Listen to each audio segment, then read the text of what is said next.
fat.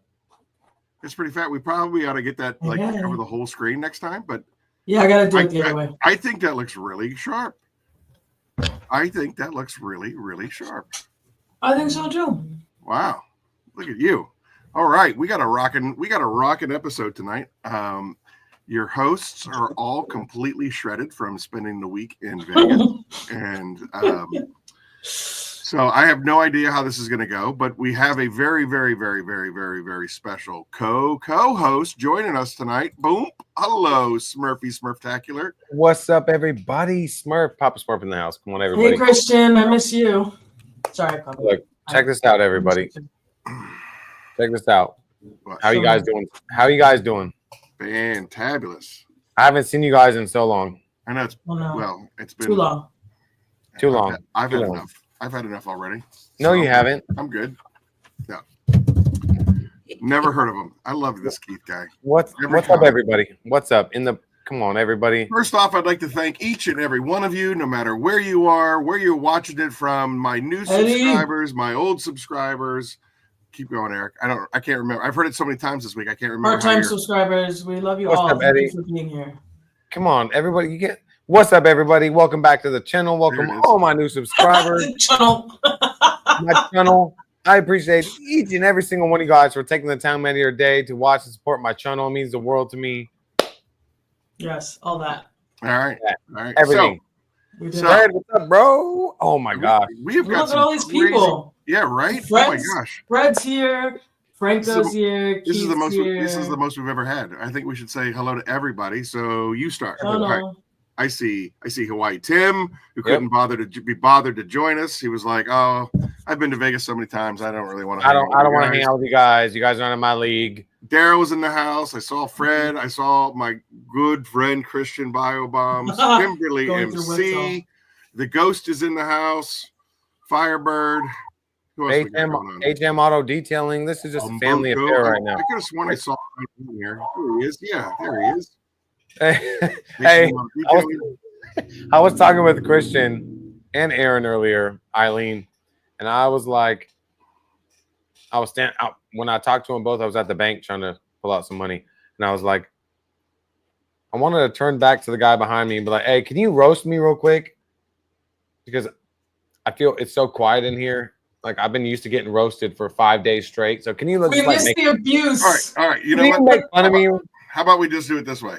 All right. There it is. Wait, I missed it. When did you give him the shirt? Eileen, you didn't see. I was wearing it at the airport. I was wearing this at the airport when I picked you guys really suck. Five. He doesn't even have to. You don't have to. Looking it through the mirror. Look at it through the mirror. What? Yeah, it says David Bradshaw says Aaron doing his best romper room imitation, looking through the mirror. What does that mean? No. Anyway, look, there was so much that happened this past week at SEMA, but there's something that's been really weighing at me, and I have to ask you this question. Who are you asking? I'm asking you, Papa. Me? Okay. Yeah, I'm asking you. So one of those nights, I want to say it was Wednesday night into Thursday night. Okay. Everybody was hanging out. They were having a big party at Westgate, and I went home early. And you stayed with Adrian. Adrian, I am detailed AF. He came out to the show, and you guys were hanging out together, right? Yes, his is bigger than yours. Not at all what I was going to ask. But okay. The question is, what? There's a rumor going around that after I left and went to the hotel room, that you two had a Star Wars marriage, a wedding at the little chapel. Yeah, and you guys both dressed up as stormtroopers. Is that accurate? Yes, it is.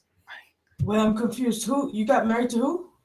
Adrian. Adrian had a Star Wars married. Where was I for all of this? I feel like I missed out. I don't know. You were at your grandma's house. All right. Grandma. Oh, I have to go visit my sick grandma. Hey, does anybody have a mustache I can borrow? Go there. Hey, her grandma had a booth over there. She was over there at grandma's booth. I'm just kidding. Guys, okay, so grandma's keyword for me going to hang out with DIY Detail, by the way. How could you do that? Nobody right? caught that. I know, right? She comes all the way out to the SEMA show to see Phoenix, but then she goes to dinner. Aaron. Where's my hat? I need to find my hat. I think I have it somewhere. I get it. Let me tell you something. Though. She didn't come out to see. She came out to see you, dude. Yes. And I captured it. And Fred, if you're in here, you almost ruined it for everybody.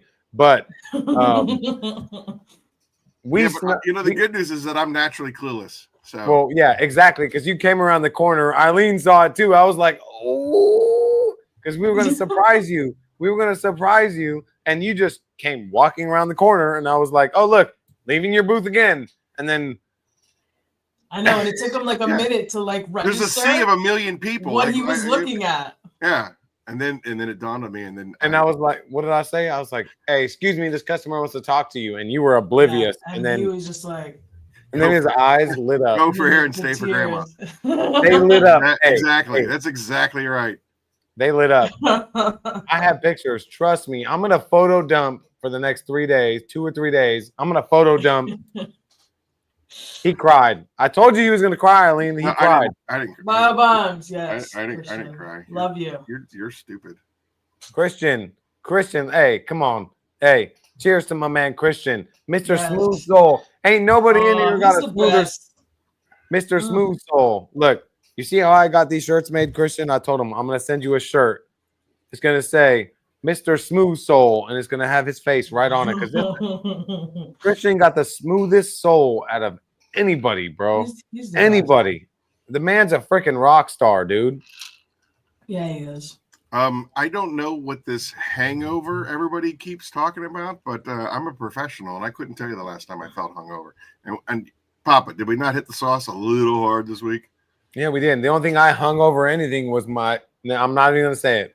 Come on, you're gonna be banned from the show if you don't say it. I'm not gonna say it. That's why I didn't say it. Jamie's in the house. Woo woo! Jamie, hey, get this man some chicken tenders right now. On the I love you, Jamie. Come on, I love you. All seriousness set aside. All right, come on, lay it on me. There is something to be said about the House of Rags. Eddie and Jamie and their entire kind of like structure behind the House of Rags was something to behold. I mean, it was like an energy force field there. It was like so like magnetic, that booth. It was so energy stimulating. Like my nervous system was on high the whole week because of everybody that was there. Yeah, well, just not only that, but just to see them be the way that they networked, the way that they, like they were definitely in control. They had Pan the organizer on the far right. They had Christian Biomorphs on the far left. I was kind of off.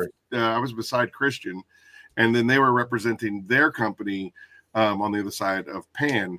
But the way that they just kept things orchestrated and the synergy, because if there was a Phoenix related question, it went to Phoenix. If there was a biobomb, it went to Christian, and we were all just kind of working with each other. And I mean, I really, really, really felt like they were taking care of their vendors. It was not like a every man for themselves kind of thing, like just to show up. It was they were really taking care of it, and it really kind of felt like an extension of what we've kind of cultivated here at the corner, where we just look out for each other and take care of each other. And the family, it's not just that. I feel like being there. That's your first warning, Smurf. I corrected my first warning. I corrected myself. Freaking family. Voltron. That's right. Voltron. It's right. I think being at the booth. I get to be the princess in the blue line. Being at the booth made you feel like you're a part of something big. Yeah, it really was. Yeah. It was. And you know what, dude? Christian and I, we were roasting each other in open public forum, and like people were coming around saying like, this is the best booth in the entire show. Do you remember when everyone walking by loved his stickers over yours? And how he needed Eileen, I love you so much right now. Guess what happened now? Guess what happened now? No, my stickers were the best. Say something. What had happened was, all I know is he was saying support the company that can afford 5 colors. That's all I heard him saying. That's all I Hey, Tim was shining your light. Support the company that has 5 colors and is a one-trick wonder. Where I got 12 tricks in my sleeve. No, don't talk about Christian like that. Look, hey, Titan Tim said he has this. Look, we need to make a shirt. Hey, Christian, if you're in here, if he's in here, he's been roasting me the whole time. What do you mean is he in here? Funkin' Family. He's in the room. Yeah, Funkin' Family. That's another shirt. This is ridiculous. All right, this show is supposed to be the community edition. Eileen was absolutely wonderful in setting all of this up. Leading up to the SEMA show, it was a last minute thing for Thor to go to SEMA, and then so therefore it was a last minute for Thor's vendors to go to SEMA, and they pulled it off, man. It was absolutely amazing. They have a phenomenal behind the scenes crew. They took us to dinner. This was the 6th time that I've been to SEMA, and this easily reset all of my hatred for Vegas. They took care of me. They took care of us. It was just absolutely amazing. Eddie says there's an announcement coming. I don't know if they're going to announce it on their show, but they are scheduled to be on the next Curmudgeon's Corner. So Curmudgeon's Corner 40. Big Fred. Sorry, I didn't mean to cut you off. That's all right. XV, I think is what is 40 in Roman numerals? I forget. But anyway, they're going to up on Curmudgeon's 40, and the guys they're just amazing. Franco is already yawning backstage, so I don't know if we're going to have to expedite the timeline here to get these things rolling. But this show is welcome in. Eileen, anyway, I get derailed so easily. Eileen set this all together. She's bringing on. We're trying to bring in people from the community, fresh faces, fresh stories, but not just people from the community. People who we don't know a lot about, that we see engaging in the chats, and we see them supporting the brand, and we see them supporting us and our podcast. That's the community. And relax, sit back, and that's the community. That's the community. Just take a load off. That's the community. Chill and let me do my thing. All right, yes, ma'am. So instead of bringing on people, because we know Tim, we know Hawaii Tim, we know Titan Tim, we know Adrian, we know like the usual suspects. We know them. I want to bring on people that we don't know a lot about. Did you say suspects? Usual suspects. We know the suspects. Smurf, how sauced are you right now?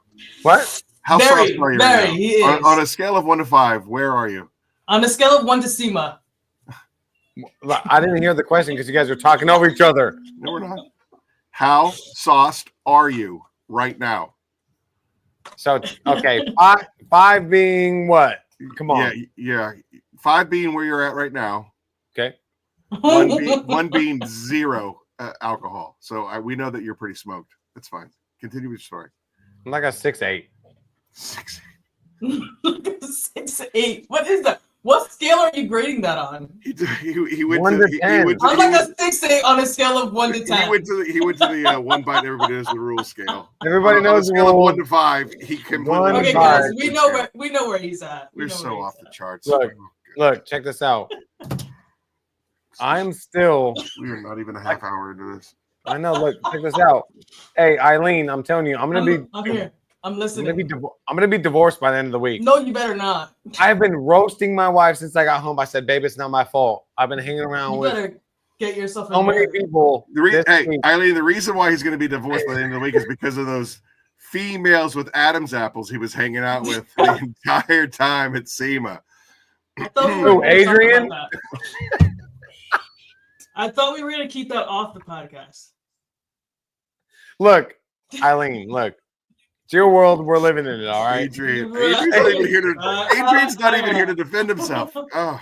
He's not here. He's not here. Come on, man. Hey, for the record, my favorite Papa Smurf is this one. That same night that Papa Smurf and Adrian got married, we shared a hotel room, separate beds, except for Adrian and Smurf. I woke up the next morning. What is going on over there? Oh, it got cold. You can't blame them. Yeah. Look, bro, not in this group. We gotta survive. H&M, not in this group. We had the cameras rolling on everything. You went to Thailand. Trust me. Hey, trust me. Look, anybody that shows up at SEMA next year, be prepared to be roasted. I'm talking in like 700%. I'm pretty positive that Papa was the bigger spoon for sure. Yeah, I'm taller, so. That was so cool, though. Hey, look, all jokes aside, like, whatever. Eileen, I teared up when I watched you and Aaron hug. Right? It was so magical.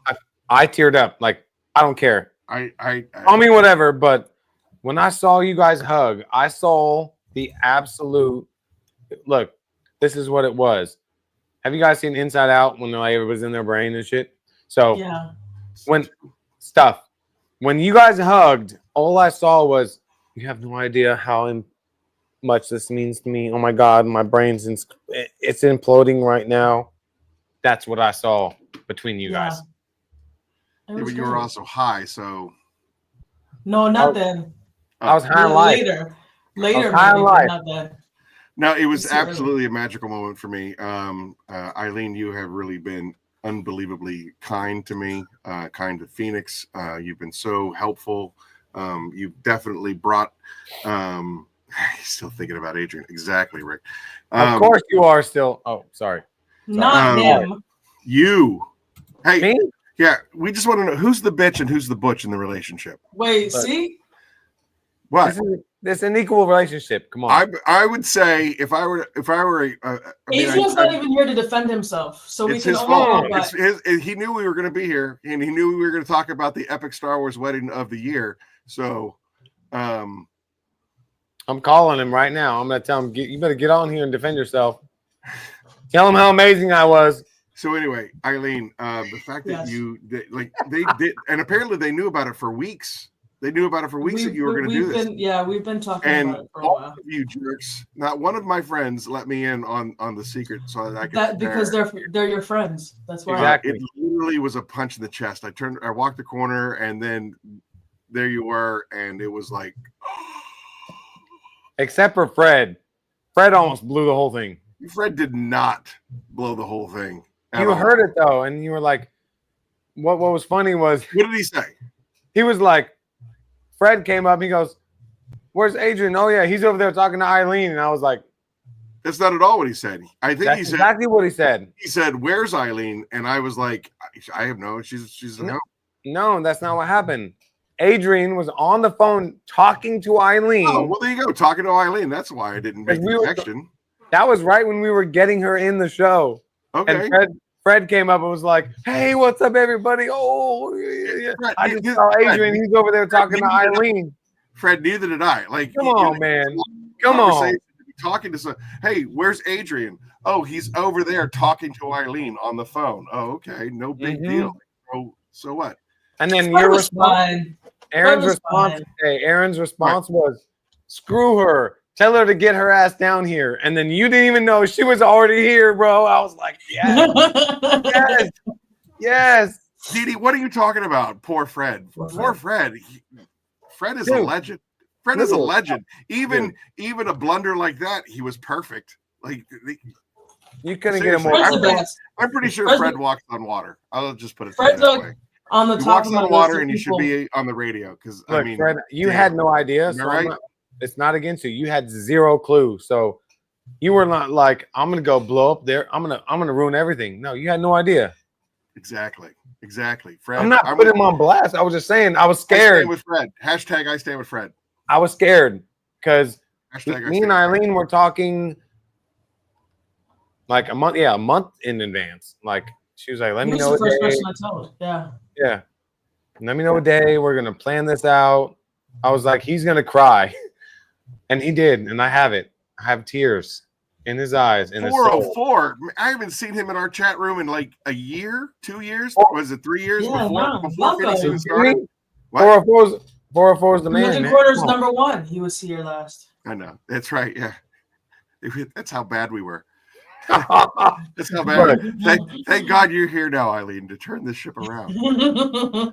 Tim, look, Tim, I could fire back right now. I'm not gonna do it. I'm gonna be the bigger man. But if anybody wants me to fire back, I'll fire back right now, and it's gonna be funny. But Tim ain't gonna like it. Hey, Papa. What's up? We shared a hotel room together. There's no way you could possibly be the bigger man. That's what I'm gonna say. Anyway, so I was with Adrian though, so yeah, I was the bigger man. He's not here to defend himself. Oh wow, it's his fault. It's his fault. Adrian, Aaron, can I ask you a question? Come on, me. What's up? Yeah. Him, me, him, me, him. You're the only Aaron in the chat. Oh, okay. Sorry. Yeah. What would you say is the highlight of your week at SEMA? That's an impossible question to answer. Not okay. So, what is one? You'd have to separate Aaron from Phoenix, because Phoenix, just being dragged along with the ilk of Pan and Thor and Biobombs, like right. For our company to be in that same stratosphere as those guys, sharing a booth with those guys. Are you kidding me? Like that's epic. That was, I mean, easily one of the most gracious things anyone's ever done for the company. You know what I mean? Like I'm not in that caliber. I got 400 subscribers to YouTube. Pan's got over 1 million. You know, we just celebrated Eddie's 25K. Like, I mean, I am the smallest minnow in that ocean. And I was with those guys, and they treated me as equal. Like honestly, like, you know, they treated me like an equal. So for the company, that was that. For Aaron, I finally got to go to Vegas with like-minded individuals and do all the things that I would want to do in Vegas. You know what I mean? All of those things that Vegas is known for is somewhat abhorrent to me. So to be able to go out and look for the best burger in Vegas, to go out and dude, we went out for all you can eat sushi at the like, and it's not just like, it's not dude, like, that was like, amazing. You know, it wasn't like a grocery store sushi. This was so fine and so rich and so good. Like being able to hang out with Christian and Godfrey and Eric and Papa Smurf, and then when we all went to the grand buffet at Caesar's Palace, and everybody, it was like a Viking feast where we're drinking and eating and talking and like, for me, Nacho Man's in the house. Get out. What's up? Hello. Hey, so for Aaron, like that's the highlight, being able to break bread with my friends and laugh until I cry. Like I haven't been able to, since starting this company, I haven't been able to do that with my friends. And Rich, we did not go to the Speakeasy this time. I went a previous time. It's yeah. We were on a different mission. We were looking for food places. Everything happened so fast. It happened so fast. We didn't have time to plan that stuff. And so you know, for me to be able to experience that with my friends and laugh and do that, like, I don't think there's anything more communal than eating with people. So like when I do meetings and stuff like that, when I met Christian for the first time, it was like, dude, let's go to a restaurant, we'll have a beer together, get something to eat, and we'll talk. I think that's really how real relationships form. So being able to go to a restaurant, or we went to the Promenade at the Aria and had had dinner with Glovebox. Both Brad and Fred. Like those are the moments for me that are absolutely magical. But I would say if I had to sum up one thing at Vegas that absolutely took my breath away, was turning that corner and seeing you. It was a really, really special and beautiful moment. So I captured it. I'm gonna show you guys right now. Hard to pick one. Like if I had to if I had to pinpoint one singular moment, it was turning the corner and seeing you for the first time. And then look at this, guys. Look.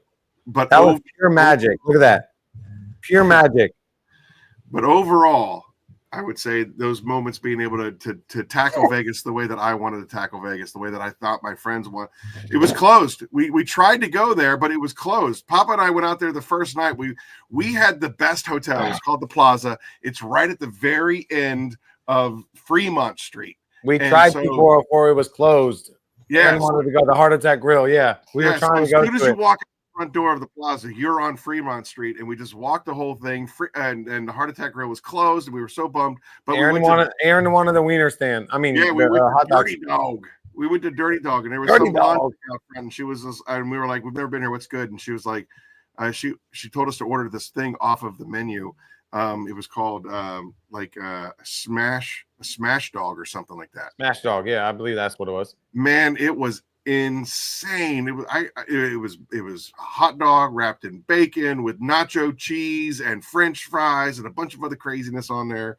It was good, dude. And then Aaron made me a thief, and he slipped the little he slipped the thing in my sweater. There's a little button, or there's a little bar that buzzes when your order is ready, and so when it went off, I said our order's ready, and then when he stood up, I just slid it into his pocket.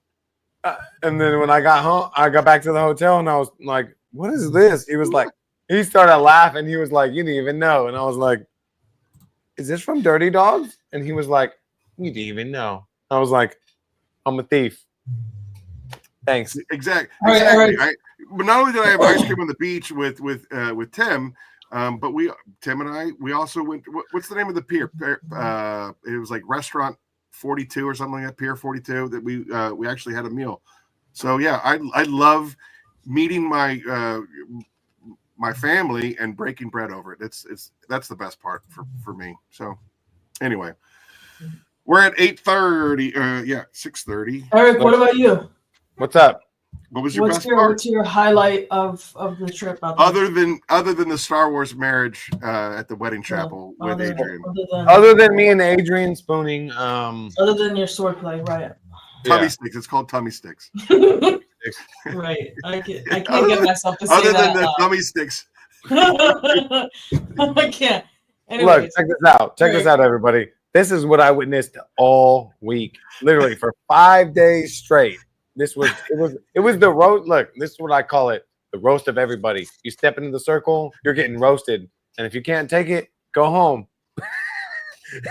But look, honestly, tummy sticks. Yes. Look. Thanks for stopping by, Didi. I love you, Didi. Seriously, I really do. Look. Hold on. There's no adjusting because we didn't sleep at all. So like I got to the airport. No, you didn't sleep because you were too busy watching us. I thought it was filming. The cameras were rolling the whole time. Yes. Anyway, yeah. So we didn't sleep. So there was no adjusting. I got home this morning at like 7:30. Took a 4-hour nap, and here we are. That's why I'm so smoked right now. Anyway, go ahead. Sorry, I didn't mean to interrupt you. Go ahead. Back to what you were saying. All jokes aside, other than tummy sticks, go ahead. Other than tummy sticks, all jokes aside. So look, I'm gonna be real right now. So I'm gonna be. I met Aaron for the first time in Louisville last year, and there was a trip. I was like, I'll never forget this, but I don't think I'll ever top this. Then SEMA happened. And not only did we top it, but we set the bar for next year because, look, not only was I surrounded by the most sarcastic, roasting, lovable, most appreciation souls in my life this past 5 days. And, like, I'm going to be real. Like, I know my time's come close. You are going to kick me out. I'll probably sleep on the streets, but it's okay. I got to experience SEMA with a family. Like, it's different when you talk to everybody. You're doing live streams. You see them on videos. Then you get to break bread with them in person, and it's a whole different story. Look, you're gonna get roasted. I'm not gonna read the comments anymore. Look, there are so many good souls here, and look, check this out. I can't even have a moment with my friends, and that's exactly how this week went because you're getting roasted. But look, Eileen, Aaron, everybody in the booth. This has been a week of absolute enjoyment, and I'm already.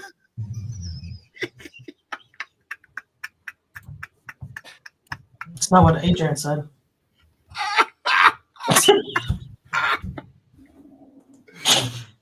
It was like this the whole time. It was, I swear to God, it was like a Christian and I mean, I really want to know what was his highlight of the trip, Aaron. I can't help it, man. Laughing his ass off was the highlight of his trip. This dude was dying. Dad. All right. Look, come on. Look, my mic. You know what? I was trying to be sincere, but check this out. I love you guys, and you know what was great? I didn't use my mic for that. Listen, it was being surrounded by people, like he was saying, being able to roast each other, give each other a hard time, but you know it's coming from a place of love. It's literally, yeah, it's the roast of love. That was the whole vibe. The whole week was just like, just. Yes. For me, yes. Christian. Yes. If you didn't act like a 12-year-old the entire time, I wouldn't have to treat you like I was your dad who didn't want you to begin with. No, Dad. I threw the sweater. Hey, look, if we would have had that on camera, Christian. Hey, look, Christian, look. Christian's a real deal. Christian's a real deal. Your mother should have swallowed you. But for me, I just felt like I was in the presence of like a group of brothers that I never asked for, but I didn't know I needed. Was this when you were at the DIY booth? Shut up. See, I thought we were done talking about it. Roasted. Hey, come on now. You can't expect. Come on now. It's the mustache. I'm a sucker for it. Sorry. What can I say? I love you guys so much. Look, we're gonna do this yearly, and it's gonna be the yearly roast session. That's what we're gonna call it. Bring it back, and then yeah, you gotta bring it back. We just cut the line. I keep trying. And it never works. Hey, you know what though? How about that man Keeve? Cars with Keeve. This man got on my channel and straight. He started roasting every company. He's a surgical strike when it comes to roasting people. I was like, hey, bro. You don't even realize it. Exactly. You're like, wait, did he just say that? Did he just say what I think he just said? I was like, well, screw my channel, right? I was like, you know what? Hey, you know what? Come roast anybody you want. Let's go. Anytime. Come on. That was hilarious. The sober friend. Oh, no, West Cat. No. She was, when she showed up, I found her in the parking lot. I got back from Grandma's and I was like, come on. We got to get in. I said, look, Eileen, you made it. Come on, we got to get you in. She was like, no. I wasn't ready. No, I said we have to stop at DIY first before we go. Pow. Hey, it's your show. Look. Look. Oh man. Let me tell you guys something. Everybody in here, before they kick me out, I will never in my life forget this moment. She showed up, like we were waiting. This was like the last night. It was like the Last Supper. We don't know when we're all going to get together again. And we were waiting. Eileen comes down, right? And she's got her C6 Ceramics hat on. And Aaron sees her. And she was like, I'm so sorry. Let me turn this around so you don't see that. And she had a C6 Ceramic logo here. And I about lost I lost it. I was like, Hey, that was raw. Can I that tell you though, the whole drive from seeing DIY to seeing you guys, I was laughing my ass off because I was waiting. Like I was like, I'm gonna. You planned it. You planned it. Don't tell me you didn't plan it. 100%. And the whole drive, I was laughing so hard just knowing what his face was gonna be. And it was exactly what you thought. I was like, wait a minute, let me turn it around for you. You know, the thing is, he hated it 2 times. Christian, going back to Christian, at first, I don't think he knew at all how to take us. And so it was like, come on, bro. I don't know how many times I heard him say, come on, bro. Come on, man. Come on, bro. No. And then after he started to get to know us, then he turned it on us because then he started to act like really mad. And I'm like, I think we might have pissed him off a little bit. And he's like, got him. My favorite part is talk to when we were sitting there when I just got back and I had just met Carlos for the first time. He's sitting there at the table and he's like trying to get everyone together so we could have like a celebration shot. And he's sitting there and he's counting the amount of people and he's going like 1, 2, 3, 4, 5. Right. And I'm standing right next to him and I'm going, what is he counting? Until I realized what he was doing. He was counting the number of people at the table. So he get 1, 2, 3, 4, 5, 12, 13, 14, 15, 16. And then he goes, can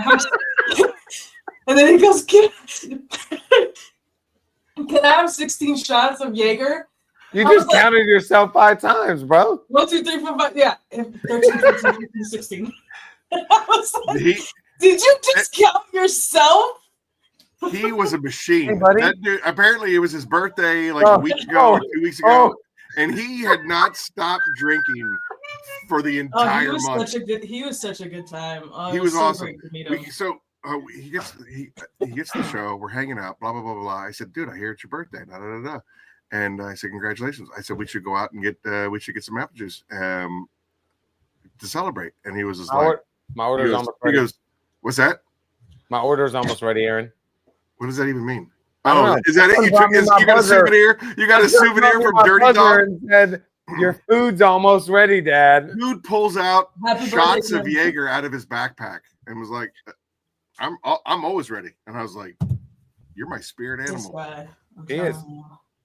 Hey, did you see that he posted this morning? Like, I woke up and I was like, oh my God, I'm not doing anything today. And he's like, I just got finished up with this detail. I'm like, huh? How are you even functioning right now, bro? Jeez. Definitely spirit animal. For sure. He was great. He was amazing. Oh, hold on 1 second. 1 second. My order's ready. Here. Thank you so much. I appreciate it. Just got my sandwich. It's ready. Oh, very cool. So much for being professional, Eric. Cool. What are you talking about? You're the one that stole a buzzer, slipped it in my sweater, and I didn't even know until I got to the hotel room. Man, we have all kinds of birthdays going on. Boom, boom, boom. Carlos, Shine Your Light, West Cat. Oh, Adrian's in here. Yes. I know. He's been talking. Yeah, he can't talk much with. Never mind. So, Adrian, you can type in the comment sections. Is it true? No, I can't. I won't. See, it's hard. He said that's what he said for about 3 seconds, and then it wasn't. That's all I need. He started sweating and smelled like Jaeger bomb. I believe that for sure. All right, so we got just a little bit more time before we get to the giveaways, and then we bring in our first guest, who just apparently disappeared backstage. He'll be back. He'll be back. He's got 15 minutes to figure it out. Rick Smith, no, you ain't getting the truth, bro. The bottom line is, if the more the merrier that we can get to come to the show.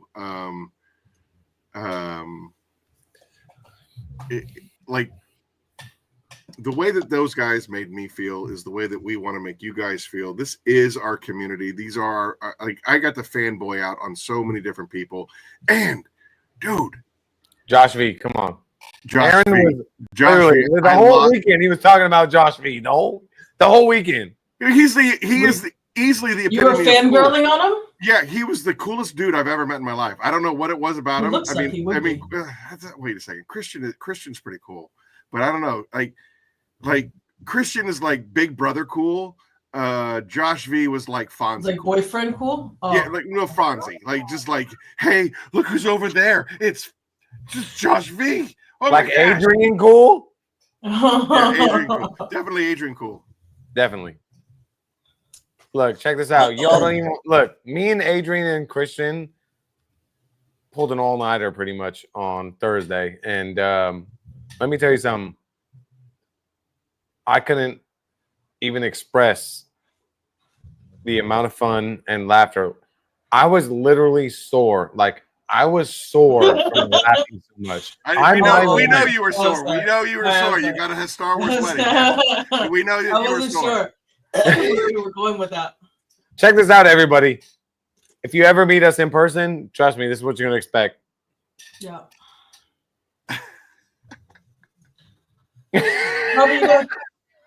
You got a question, or you need us to hold on. First and foremost, Christian, I just want to address this. All right, he's on the list, but you and me, boo, you and me. But he's on the list. You know what I mean. You know the list. The one list that you have that you're allowed to cheat on with, the list, celebrity list. Right, yeah. Exactly. Eileen gets it. Okay. Christian, you'll never be replaced. But never. There is a list. All right, continue. You know how I know you're? Never mind. Easy. Let it roll. Let it roll. Let it go. Just let it go. Just let it go. Just let it happen. Like you and Adrian on Wednesday night. Just let it happen. Hey, what were you doing to Christian? You were like, let it happen. Kimberly, yeah, I tried. So he was like, "Don't you touch me! Don't you let it happen! Don't you touch my lip! Don't you touch me! Just let it happen. It's happened naturally." Kimberly, were you there and you didn't say anything, or are you just like looking from the videos and saw that he was a giant over the rest of us? He was. The thing is, we found out he had platform. He stuffed his shoes. Yeah, he stuffed his shoes. I think JB is definitely taller for sure. I have a picture. That dude is like he's kind of like Slender Man. It's kind of creepy. Hey, Joey is tall. That man's That's like. What I'm saying. Like he was just like, dude, like kind of like. Like I said, look, I look up to you, and he was like, "Thank you." I said, "No, literally, I have to look up to you." JB 2 inches taller. I don't know how Keith Firebird knows that, but he knows all the other trivia questions, so it doesn't surprise me. Yep. JB got me by 2 inches. Look, we ain't measuring here. You said it, Christian. No, yes, Christian. It's okay. You're growing out of shower. That's all I'm saying. 2-inch holes got 2 inches on you, bro. Huh? Do you have a question for the people? Oh, is it that time? And Aaron, do you know what we're giving away? I don't know. Dealer's choice. Let him pick. Let him pick. I'm feeling generous. Okay. Do I have a question? Like, no, don't leave us, Christian. You know, he couldn't if he tried. I got a gorilla ladder, and I still won't be taller than JB. That's true. I couldn't believe. Hey, you know what though? Let's just while you're thinking of a question, Eric. How cool was it that JB came by and I got to meet him, and it seemed like there was some real love between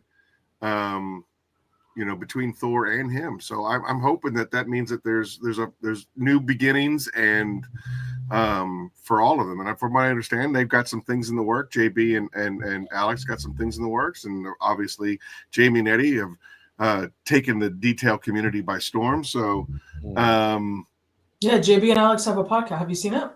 I have. Yeah. I think they had their second episode coming up, or maybe it just happened. I don't know. Sorry, guys. I don't remember.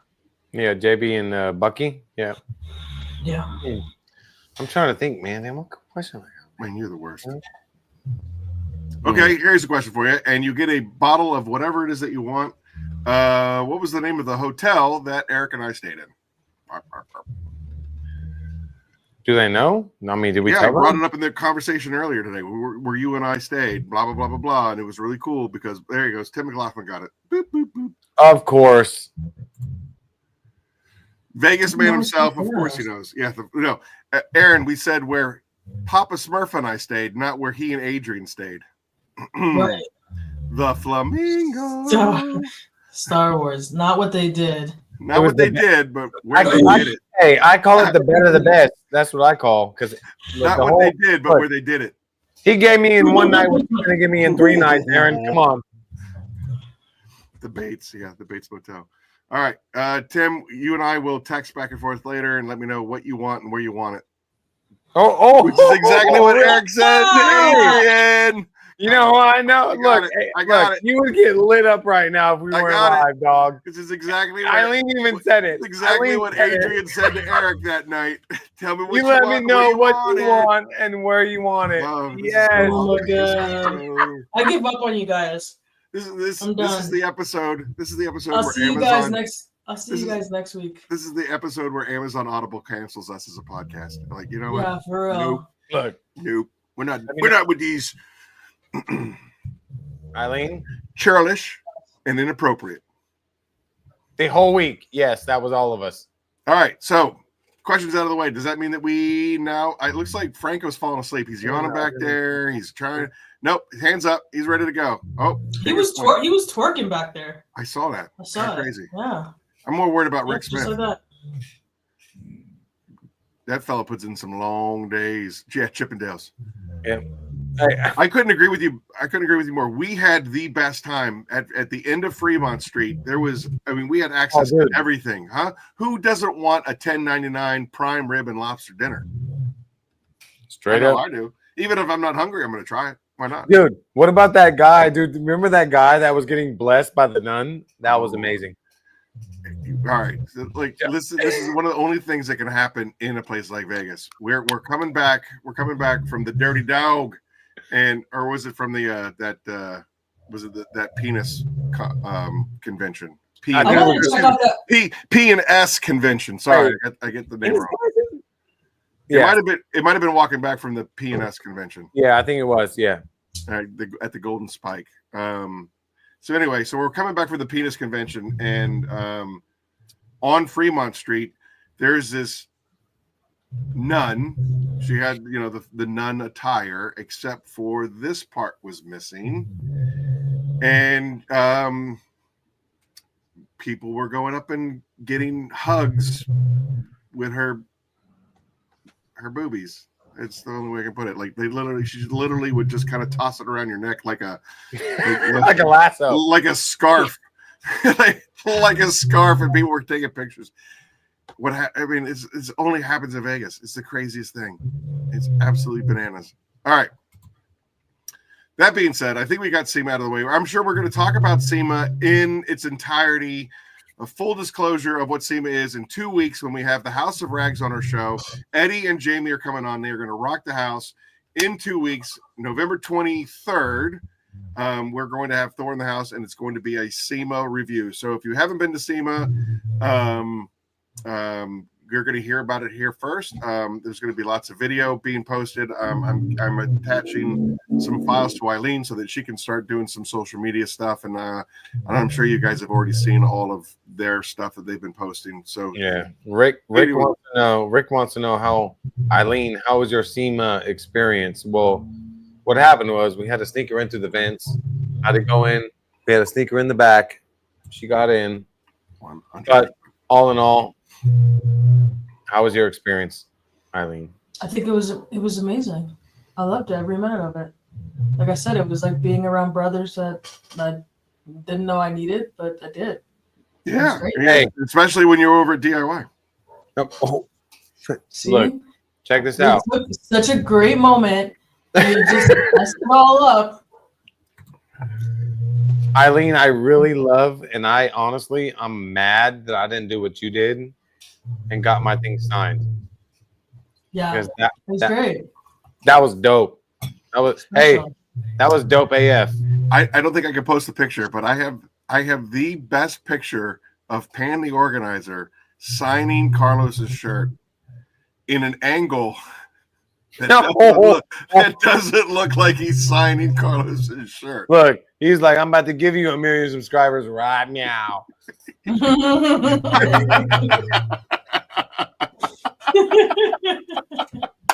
So good. Man, if you see this, I love you. Don't sue me. Look, 12%. That's all I ask. Seriously, hey, like, listen, it's all part of the roast. It's all part of the roast. That's all.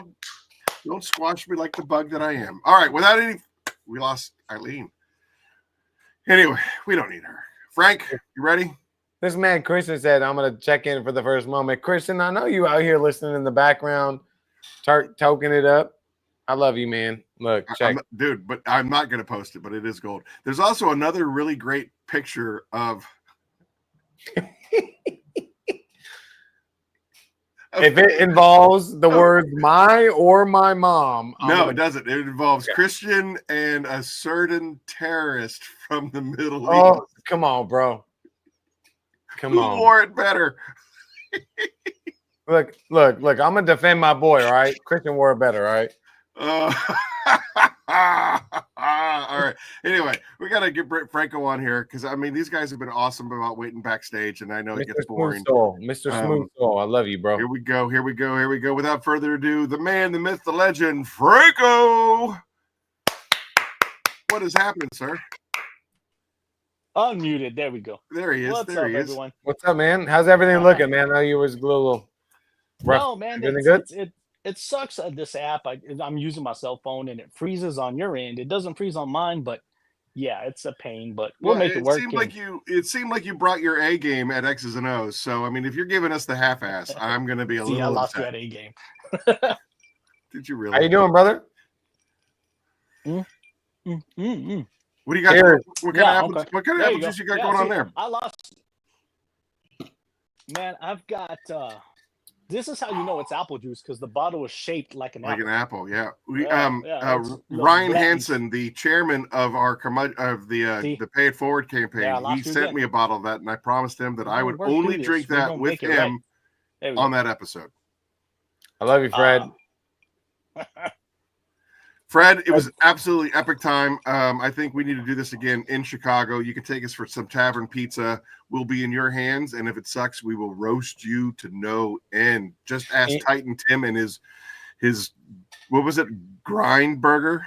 You know what else will be in his hands? Not you.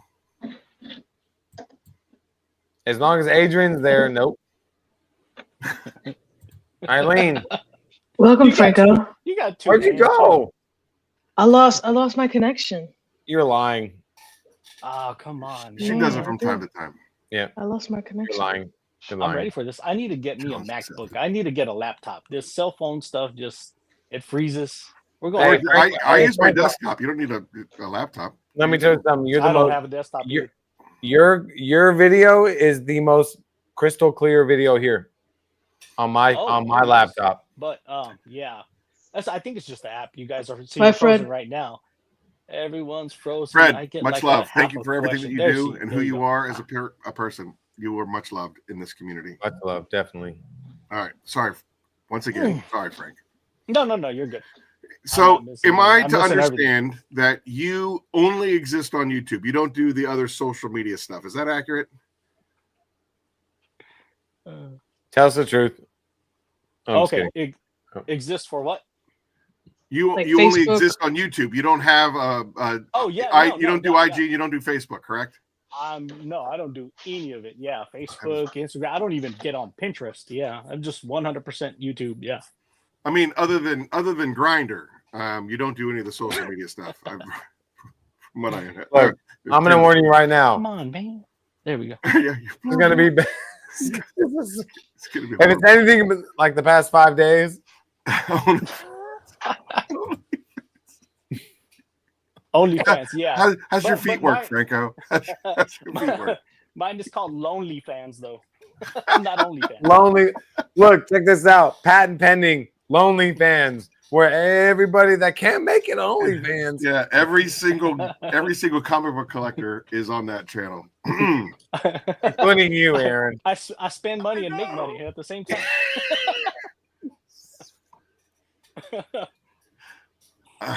I haven't seen it. Sorry, 404. I haven't seen it. That's what my wife said for the past what week. I can do to Oh, make this better. snap. There we go. Okay. All right, sorry. so let's kind of put this thing back on the rails. Eileen, I'm kind of disappointed in you for not putting this thing back on the rails. You have a series of questions that you like to break the ice with. She was talking to Ivan, bro. Come on. I know, right? Yeah, I know. We're small. I love you, Eileen. We're small fish now. We're small fish. She's going to be on the other Curmudgeon's Corner, starring Yvan. Don't hate. Yvan? I'm allowed Haters to. gonna hate. I'm allowed to. I'm allowed to hate as much as I want. All right, So we're Franko. in the same room. We're gonna try to bring this back What's in up? because we're losing it. Yeah. We're losing it right now. Do. All right. I'm gonna do and my we can't best lose because it. you keep freezing and I'm getting half of what you got. And All right. yeah. Anyways, what's up? What are we doing? Okay. I'm gonna ask you a series. He I'm gonna ask looks you a like series he's not of freezing up at all. questions. No, he's saying we freeze up for him. Yeah. It's my connection or it's my app or whatever it is. But Yeah. What you got for me? All right, I'm gonna ask you a series of questions. I'm sure you watched what we did with Sock in the last. We got the one question every 10 minutes. Yeah. Okay, there we go. All right. Called rapid fire. So rapid fire questions. It's this or that or whatever first comes to mind. Just let me know what the answer is. So first question is, what is your favorite smell? Ooh, coconut. That's easy. Right off the bat. Coconut. Anything coconut. Coconut this, coconut that. Anything. Everything coconut. Perfect. All right, next question is, what is your least favorite smell or scent? Ooh, man. Tonsil stones. Oh, it doesn't have to be detailed. That's specific. Tonsil stones are gnarly. Should we said That's your the least best favorite one I could smell think in of. It's detail like the most products, not grossest. your least favorite smell. Would I be gotta walking behind Aaron down Fremont. I gotta go Urban Dictionary what a tonsil stone is. All right, Samsung or iPhone? I'll give you a tonsil. God, look, I am so sorry. I apologize. I'm done. I can't Ooh, reply iPhone. like I want to. That's why I'm having problems right now.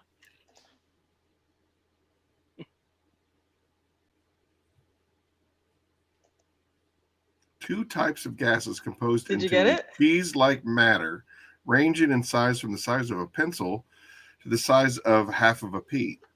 I forget the gases, of course. When coughed up and squished, they smell like a cross between ass and rotted carcasses. I suffer from this disorder, and it's not pleasant. I also thought it was, okay, never mind. And that's in the back of your throat right now. That's Franko, in the back of everyone's throat right now. That's so nasty. Samsung or iPhone? It's unacceptable, all right? How can you guys think of that? We're getting canceled. Ass cheeks. Okay. Quit playing around. Sorry, sir. Samsung or iPhone, Franko? That would be iPhone. That's why I'm having the problems right now. Franko looks like he was home. Come on. Cats or dogs?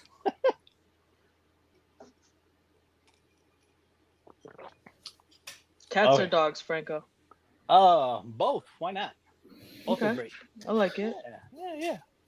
If you sorry, Eileen, I didn't mean to cut you off. Go ahead, what happened? I was just gonna say, like, look, for us here, we're talking about stuff, right? So let's talk about this. At this day and age, detailing, right? Mm-hmm. It's more surgical. It's more. You have to convince people now. Like back then, I feel like it was like easy. They were like, "Oh yeah, detail my car." Now it's like you literally have to have an itinerary and break it down for people. This is what I'm gonna do step by step by step. Look, I printed out a 12-page book of everything I'm gonna do to your car to detail it. Do you want to pay? And they're like, no, I don't. So it's like, not happy. I haven't run into that yet, but I know it's coming once I get an actual schedule where I can do some detailing for customers. Yeah, I know that's coming. But right now, I just explain to people. Yeah, I just explain to people, you can paint your nails at the house. That's washing your car. Or you can go to the salon and get a mani-pedi and a massage and the works. That's a detail. Like what would you rather have? Exactly. I just need you to wash my car. Like I'll give you $50. Like take a handful of quarters and go do the same thing, there at the coin wash, Exactly. Yeah. So it's like it comes to the point where like detailing, it's so it's so split. It's like you're going here or you're going here, right? Yeah. It's hard to find that median, and like for me, it's like you're not gonna find that median. You just don't find that median. It's like people that want their car amazing or they don't even care.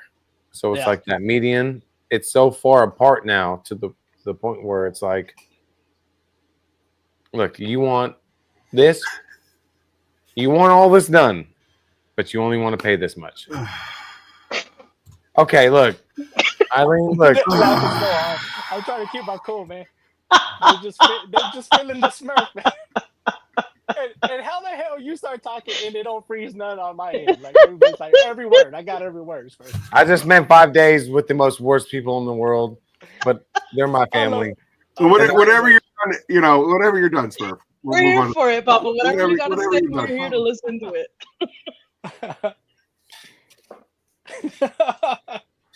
We'll wait. No, it's totally fine. We'll wait. Oh, give me 1 second. 1 second. Oh, all right. Now you can monologue. Go ahead. Go. Oh, he's back. Never mind. Don't let him do it. Let's talk. Give me a couple more questions. Yeah, we got a lot more questions for you. Oh, all right. But But Eric, you do bring up some really great points, and I loved your speech. No, you didn't. It was. His name's Eric. I didn't know that. Yeah, his name is Eric. Come on, come on. I never met an Eric I didn't like. See, look, I told Aaron. Look, Aaron, look. For a good time call, 555-5555. All right, get Eileen. All right, you're done. Get out. Get out. Kick me out. I'm done. Eileen, go on. Question number 5. God, we haven't done 5 questions. God. Hey. What do you want from me, Dad?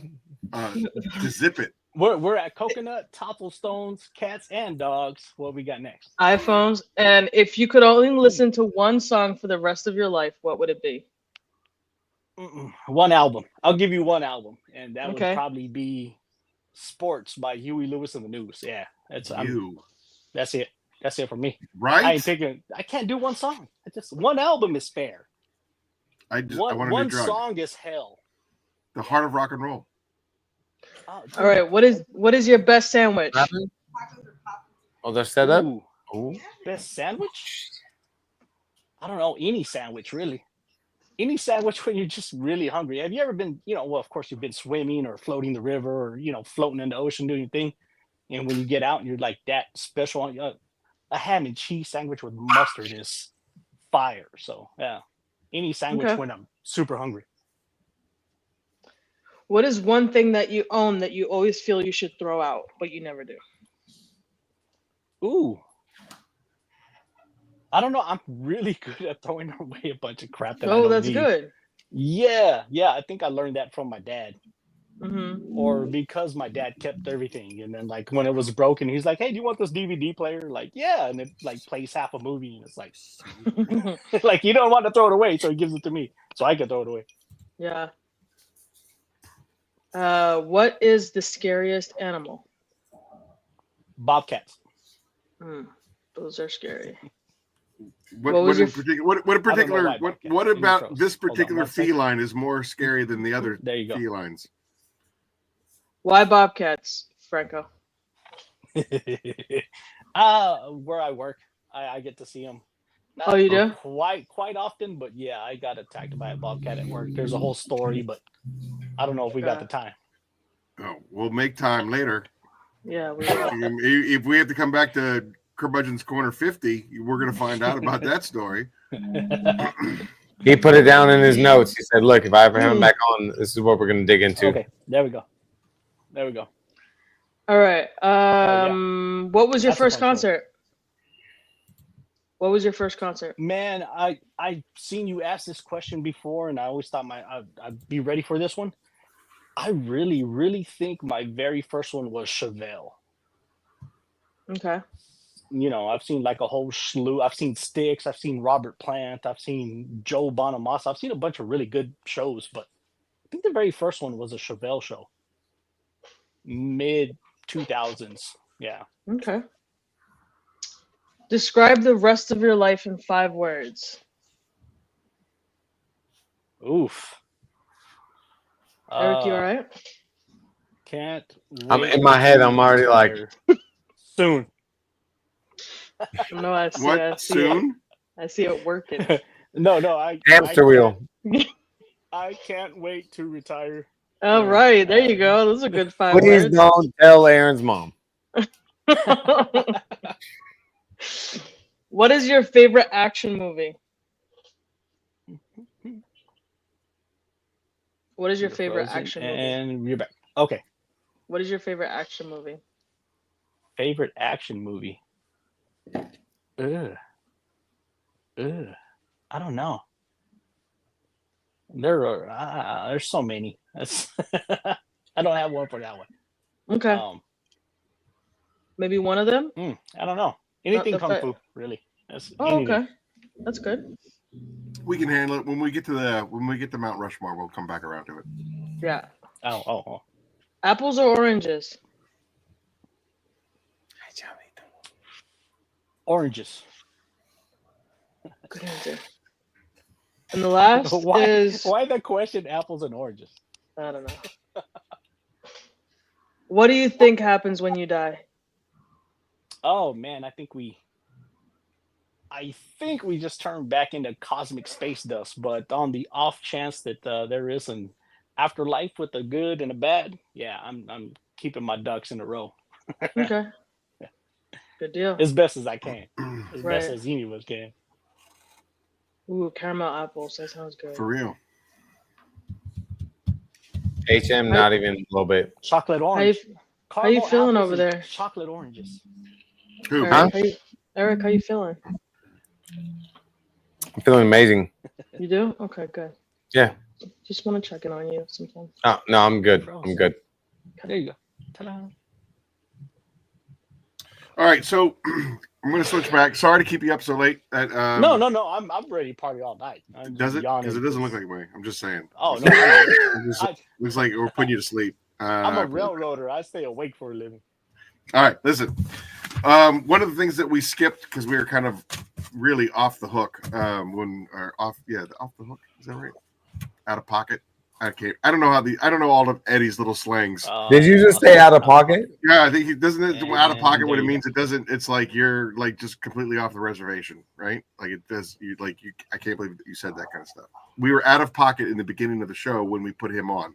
That means like you were in the pocket and then you were out. There you go. That's So what anyway, happens. so anyway, what we were saying was, listen, I just want to say that I love the way you said it because normally how you would say is like he's out of pocket, but you said he's out of pocket, and I love that for you. yeah, because like I'm an old fat white boomer kind of scenario. Is that why? I'm No. trying to No, learn the you're doing lingo. it. You're doing it. I'm not giving you a hard time. I just spent a week with Eddie, and everything out of his mouth is some like, "What did you just say?" It's That smooth. that is popping. That is the fat kid loves cake. I'm like, what are you saying? I have no idea what you were saying, Eddie. Like, come on now. Yeah. I love you like a fat kid love cake. Yeah. Anyway, I love it. All right. Getting back on track. What we normally do, Franko, when it's the first time on our show, the very first time that you come on the show, we do a Batman origin story. So, and we skip that. That's usually how we walk into it is, Franko, remember the time you won a giveaway from me and you thought you were being scammed? Oh, yeah. That is a great story. I love that. So, all right. Well, share with yeah. So I'm Josh V's. I was on his channel watching. He did a giveaway and y'all are frozen, but I'm going to keep talking. Said I was a winner. Send your email. I sent an alternate email, not my main one. And this was well before I had a channel. And basically was a scammer, like, hey, this, I believe it was a pressure washer. and it was like, this thing's really big, and I need your shipping address, and I need some money for this thing to ship. And I'm like, oh, okay, would you like that in gold bullion, you fucking a-hole, Like, I knew it was a Can I scam pay you right away, in but gum? that got me gun shy. So for my G's 3,000 subscriber giveaway popped up, like Franko won, and he sent his email. I will be. And I will. And I I emailed him, and sure enough, I asked him, like, dude, are you a scammer? But not only that, we were in another chat. I don't know, was it Curmudgeon's Corner or wherever we were at in someone's live chat. And I asked Mike G, he was in the chat. I was like, dude, is this real? And he was like, dude, if you don't want it, I'll give it to someone else. And of course, everybody in the chat was like, Super Auto 2K is like, give it to me. MC's like, yeah, I'll take it. Like, Super Auto wanted some free stuff. He doesn't win. He doesn't win on this channel at all ever. What was it? It was the hero. It was the hero rinseless wash sponge and a badass drying towel. Yeah, I wouldn't want it either. You're right. You're right. I wouldn't want that either. It wasn't Hydra. I'm just saying. Thank you. All right. Yeah. Anyway, getting back to your Batman origin story. How long? Like, what got you interested in detailing? Are you a full-time detailer? How long have you been detailing? Pow, pow, pow. And why YouTube and not any other social media? To unfreeze on my end. All right. You got to repeat the Batman origin story. Okay, tell me when you can hear me. Yeah, I got you now. Okay. So, when did you get into detailing? What got you into detailing? How long have you been detailing? And are you a full-time detailer?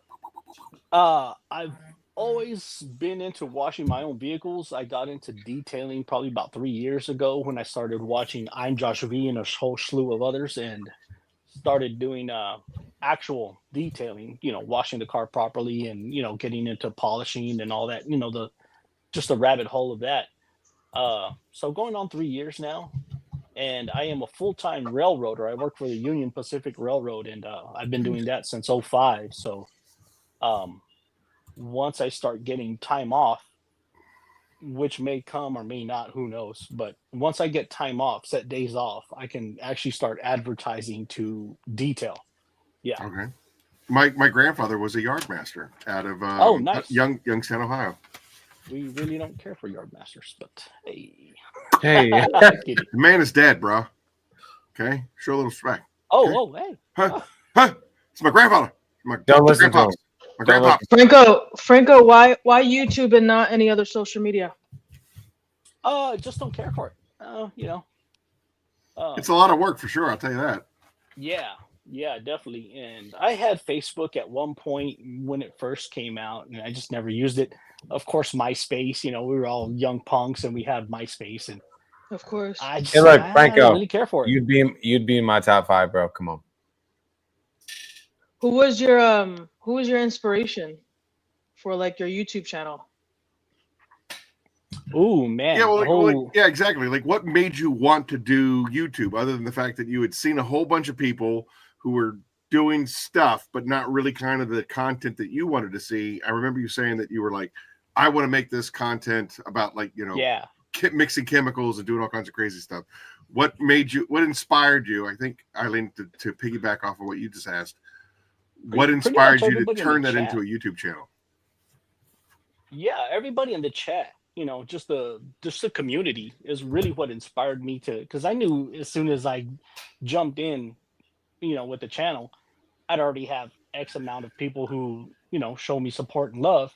But the inspiration came from, I said it in another chat, Mike G and Soft. It's on the screen right now. Soft. Look at this. Can you read your screen right now? At the bottom. You bet, Mike G. I got that tattooed in old English right here. Oh, yeah. Oh, that's a story for another time. You're coming to see me, bro. You're getting roasted. I'm kidding. But no, after watching them and their channels, and they're doing it, in their garages, in their backyard, with no garage door and all that stuff. It wasn't some badass studio. And Papa Smurf too, he's got a nicer setup, but it's not where he wants it. But just after seeing people being able to do that, and of course, like the mobile detailers and all that stuff, I'm not a mobile detailer myself, but yeah, it's very inspiring to say like, look, this is what we do, and this is how you can do it too. Basically, yeah. You can look. This is what I got, but I do what I can with what I got. Mm-hmm. Mm-hmm, mm-hmm, mm-hmm. All right. So the next segment that we do is called the Mount Rushmore. Are you ready? Top 4 movie genres. Oh, comedy. Oh, romance. I got those backwards. That's sci-fi. So sci-fi. There's no particular order, comedy, just your top romance, 4. And probably action. That's not 3. real big on. I mean, I'll watch them, but I'm not. I mean, that's 3. That's cool. I mean, public schoolings. And to me, it's all kind of the same. Come on, Dad. You got to give me one more. You said fantasy, romance, and sci-fi. Sci-fi. I said sci-fi. Yeah. Sci-fi, romance, comedy, romance, comedy, and action. Action. Okay.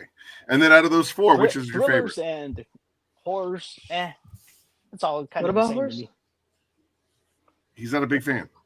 Oh, okay. And out of those 4, which is your favorite? Sci-fi for sure. All right. So then out of that genre of sci-fi, what are your top 4 favorite sci-fis? Oh man. I don't know. I'm a Trekker, not a Trekkie, but I'm more for Trek than I am Star Wars. Okay. But I like them. Which variation? Oof. Right? I don't think hard, I don't think the original I don't think there's anything better than the original Wrath of Khan. That is my absolute favorite. Did you like the remake? Did you like the flip? I kind of did. Like I enjoyed the remake in general. All what 3 of those? I enjoyed all 3 of those remakes. But as far as like the original, what was it? 1981 Wrath of Khan with Ricardo Montalban. With my last breath, I spit at thee. And then that speech that William Shatner. That speech, the funeral speech that Shatner gives to Spock. Spoiler alert: the funeral speech that Shatner gives to Spock, where that was the most acting I've ever seen out of William Shatner in my entire life. Where he was just like he was the most human of any of us, and it was just like, I love you. I love you, William Shatner. Yeah, you're right. Spock is the best. You're yeah. See, look, absolutely. Eileen's crying. Look. Eileen's crying. She's thinking about it right now. I know. I can probably guarantee you that Eileen has never seen that movie. Never in my entire life, and I don't think I ever will. Probably, but I'm letting you do your thing, Aaron, because this is what tickles your pickle. It is. I am a sci-fi spaz. Like if you were like oh, I love Firefly. I would have. What's his name? Great. Look, Eric, you're out. Franko's in. Short-lived. What's his name? Firefly. You talking about what's the main? Yeah, Mike G. He gets real serious about it. Captain Malcolm Rowan. Oh, it's been so long. It's been so long. Hey, Ron. Hey, hello. Mic check 1 2. Yeah, Smurf. Hey, Smurf's got to go. So thank you, Eric, for being here. Yeah, for for half an hour. We appreciate you showing up. Thanks. Yeah, well, I have to make an important. I got tacos to make. No, I have to make an important phone call right now. So I love you. All right, we'll talk about it later. Goodbye. Yeah, well, hey, I love you guys. Thank you, everybody. Papa. Bye. I love you. I love you. Even if you did share a bed with Adrian, I love you. Hey, what do you think I did before I got into bed with Adrian? Oh, I know what you did with Adrian before you got into bed with Adrian. All right. Goodbye. You're back. Just kidding. Goodbye. And now you're gone again. Jokers to the left of me, clowns to the right. I'm stuck in the middle with you. All right, here we are. All right, so let's refocus this to this. All right, now you're front and center. There it is. All right. There you go. Okay. Did you see me backstage? I'm sorry to interrupt you, but did you see me backstage the whole time? Yeah. Yeah. Okay. Yeah. I'm glad I wasn't like but I was trying to hide some. So if I could flip the script and talk about something. You can do whatever you want. I've got a couple of coatings that I'm not qualified to have, and I was making sure that they weren't visible. Oh, okay. That's good. I'm glad you did that. Pro coatings. Well, I mean, okay. First and foremost, Franko, there's only like 35 people that watch our show. Oh, okay. Bye, Christian. I love you. And then second of all, Christian, I was going to roast you some more, but all right, we'll save that for next. We'll save that for the SEMA wrap up. Better be here because we're going to smoke you. Much like, no, I'm not saying it. All right, anyway. Yeah, you're safe here. This is a safe community. We're all friends, and nobody rats on each other because they know they'll get shift later. So there you go. Pretty much. Christian, we should probably have you guys on with Thor. So maybe we'll talk about it. If you're still around and if you're still listening to us right now, we'll talk about it. Maybe we'll have Thor come on with you since you were part of the SEMA experience. I just don't like too many people coming on because then it starts to get chaotic and people are talking over each other.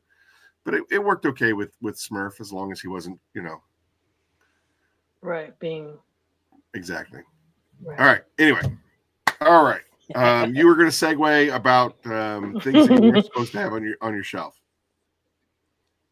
No, I thought we were done with that. Yeah, That's I know. Oh. I don't want to get him in trouble. I don't want to get him in trouble. Yeah, I don't want you to get in trouble either. You never know. Oh, the stuff that you were doing backstage, nobody else could see, by the way. Yeah, just us. Yeah, it's just us, and you're kind of like muted. Like right now, Rick has wandered off, but you can kind of see his studio. All right, to finish out my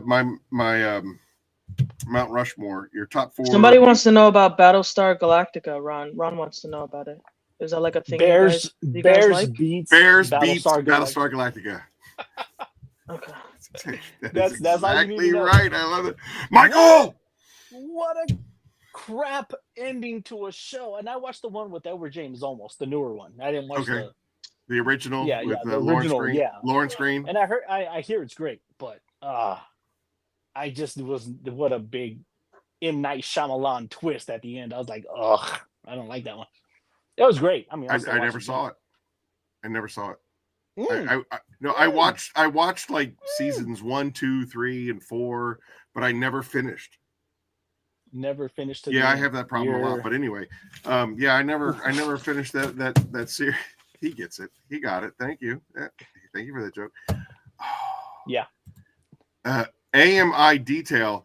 I don't know. Are we talking about V, like V, the aliens that are pretending to be humans, or are we talking about V as in like V for Vendetta? Because if we're talking about V for Vendetta, that is on my Mount Rushmore of movies. V for Vendetta is like number 4. That is a great effing movie.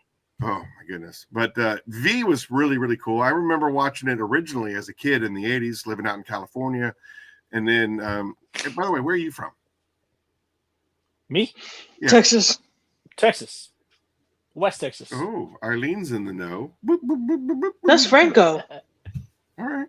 I know Franko. I know Franko. Are you allowed to be like more specific towards like a major city? Lost you at are you? Hold on. Wait 1 second. Let's 3, come back. 2, 1. Oh, we were doing so good. We're live. No, we're not. Okay. No, I got you. Like what major city in Texas? Major city in Texas. I'm close to the town I live in is called Big Spring, Texas. It's about 35, 40 minutes away from Midland, Odessa. Yeah. And if you don't know Midland, Odessa, I'm probably about 4 hours west of Fort Worth. Yeah. Oh. Yeah. Wow. Yeah. I just recently went to Lubbock. Lubbock, Texas. Lubbock is that way, which would be north. Yeah. So I'm about 2 hours north. 2 hours south of Lubbock. Yeah, there's a song called "Happiness Is Lubbock, Texas" in your rearview mirror. It is in the middle of nowhere. It is hot and it is crazy, but I had a really good time. I had probably the best barbecue I've ever had was in Lubbock, Texas. Now I know that there's better barbecue in other places of Texas, but as far as in my 50 years of life, Lubbock, Texas, for me has been the best. And I hope there's a place south of. There's a place I was watching it. There's like a place south of Dallas that like is it's renowned for being the absolute best of the best of the best of the best. And if Phoenix ever makes any money, I'm going there for some barbecue.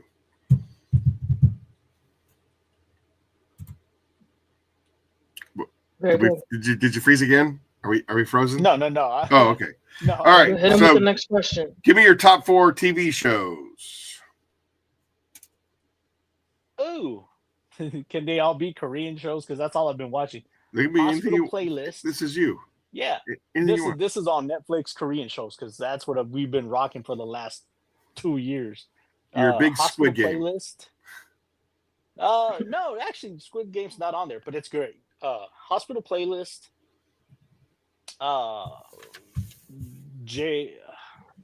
Juvenile Justice, and there's like 2 others. All right. So just anything Korean. Got it. Yeah. Juvenile Justice. I don't even want to know. That sounds like something Eric watches. Dude, right? It's about for different reasons. It's about the juvenile justice system in Korea, and like these kids are like murdering each other, and there's like these hardcore cases. And dude, it'll rip your heart out, shove it back in, and rip it right back out. Dude, it's a badass show. Do you read much? No. The last book I read was Hitchhiker's Guide to the Galaxy, and that's about it. Yeah. In high school. Flowers for Algernon. Yeah, right. No, Are you there, God? It's me, Margaret. 10 years ago. Everybody poops. Flowers for Algernon. Does that ring a bell? I know all of those. The 2 that you listed, absolutely. All right, so we'll skip that question. Top 4 foods, meaning like genres of foods, like categories. Yeah, categories of foods.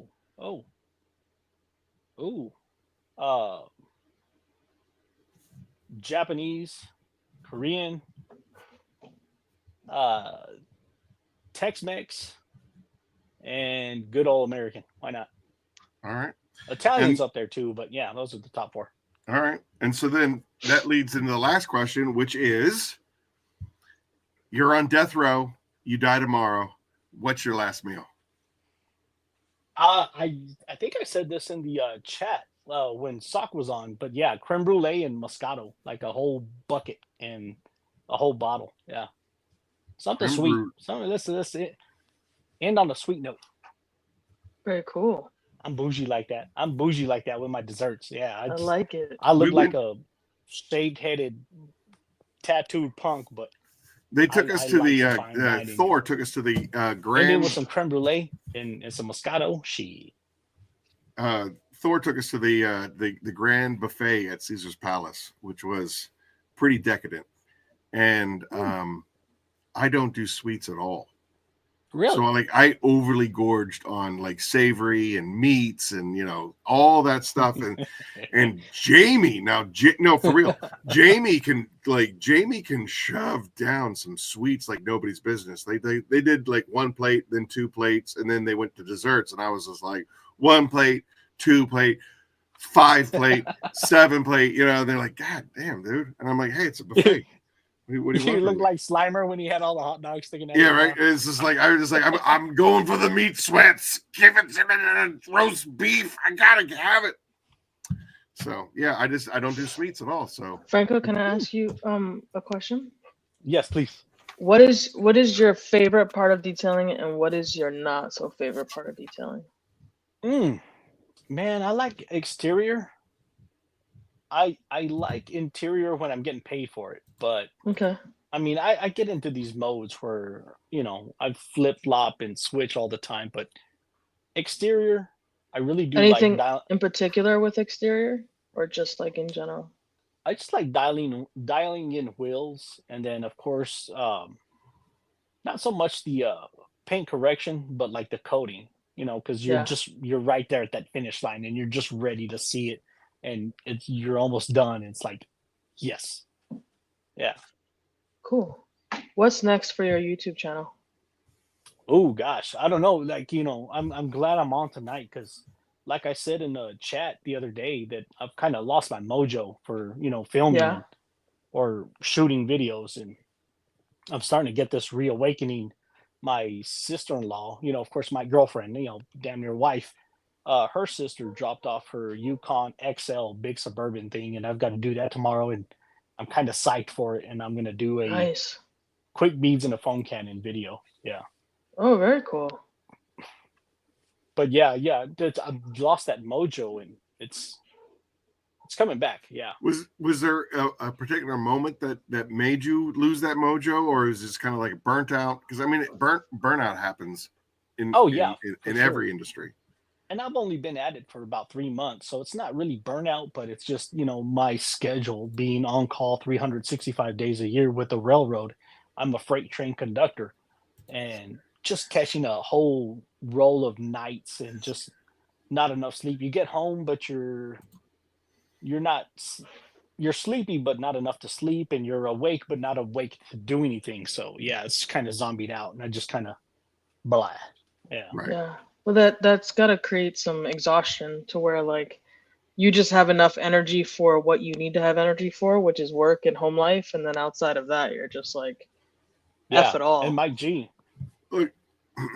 yeah, he's like, content is not easy, and especially when you have neighbors, and it's not like I said on the X's and O's. I'm not easily embarrassed, so I'm not embarrassed to go outside and just talk and just I don't care if the neighbors hear me or not, but you've got to deal with gardeners, and mine is like a whole pack of huskies across the street, and their owners going out there yelling at each other all freaking day long. Yeah, it's just it's a hassle when you don't have a garage. And that's the same for me, because I don't necessarily have like you said the fear of doing a video on my driveway, but it's just so many distractions and so many things happening that it makes it very hard to like focus on like what you're trying to do.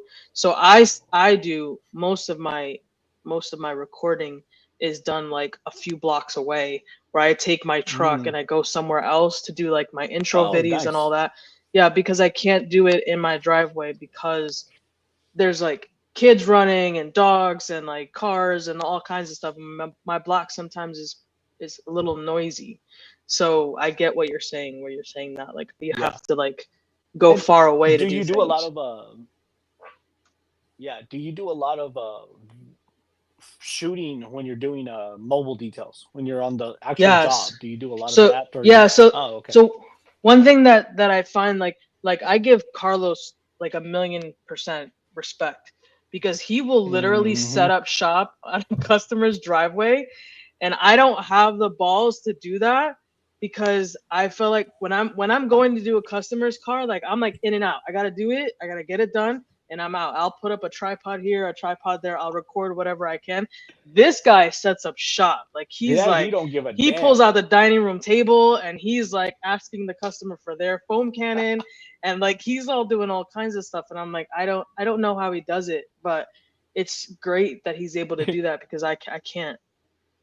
Dude, that's next level, and I'm there, but I'm not mobile, so like I can go do silly stuff outside, and somebody walking by like idiot, like F you bro, like. But yeah, it's hard to step out, especially like if you were to do like Carlos, and then you have people driving by and looking at like, look at this moron talking to the camera, but little do they know that you have subscribers and you're popular and blah blah blah. Right, exactly. Yeah. Jim Smith is in the house. What? Jim Smith? I don't know. Right, Jim Smith. So Eileen, you want to segue into your normal questions? Yeah, I could do that. All right. We got about 15 minutes before we do our next giveaway, so now's the time. Let's do it.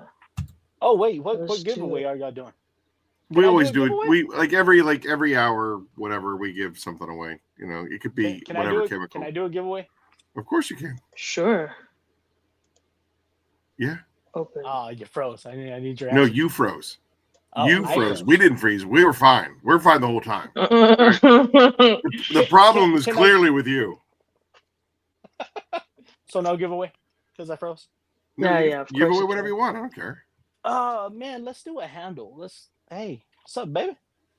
A handle? You're gonna? Am I eligible to win? Yeah. No, he's not. Don't say no. Don't tell him. Just no. Take that. Yeah, it's not the handle. Yeah, don't encourage. It's not the handle you think. Oh, Aaron. I thought we were talking about a handle of alcohol. No. See how I know you? No, it's not that. This is why I love you. This is why I love you. He got excited because you said handle. Yeah, you said handle. I'm like, this is bigger than this. I'll take the handle. I'm in. It's good. Yeah, it's gonna be a assembly required because I'm not gonna include the bucket dolly. That might change, but let's do a handle. Okay. Wait, for the first person. Wait. Hold it. Yeah, you got 10 minutes before we give the next giveaway away. So hold on to that thought. Let me ask you these questions. Eileen's going to hit you with a rapid fire succession of questions, which we know you love, and then we'll do the giveaway. Yeah, hit it. Yeah. Okay. What is a tool that you bought that you feel now you could have waited or never purchased at all? Did you sleep? He didn't hear me. Yeah, you're back. I'm sorry. What's a tool? Did you sleep? No. Did you sleep? Did she sleep though? She got good sleep? She works 10 to 6 and it's okay. She got good 8:35 right now. My loud ass is in the other room. Anyways, what's up? What is a tool that you bought that you feel now you could have waited or never purchased at all?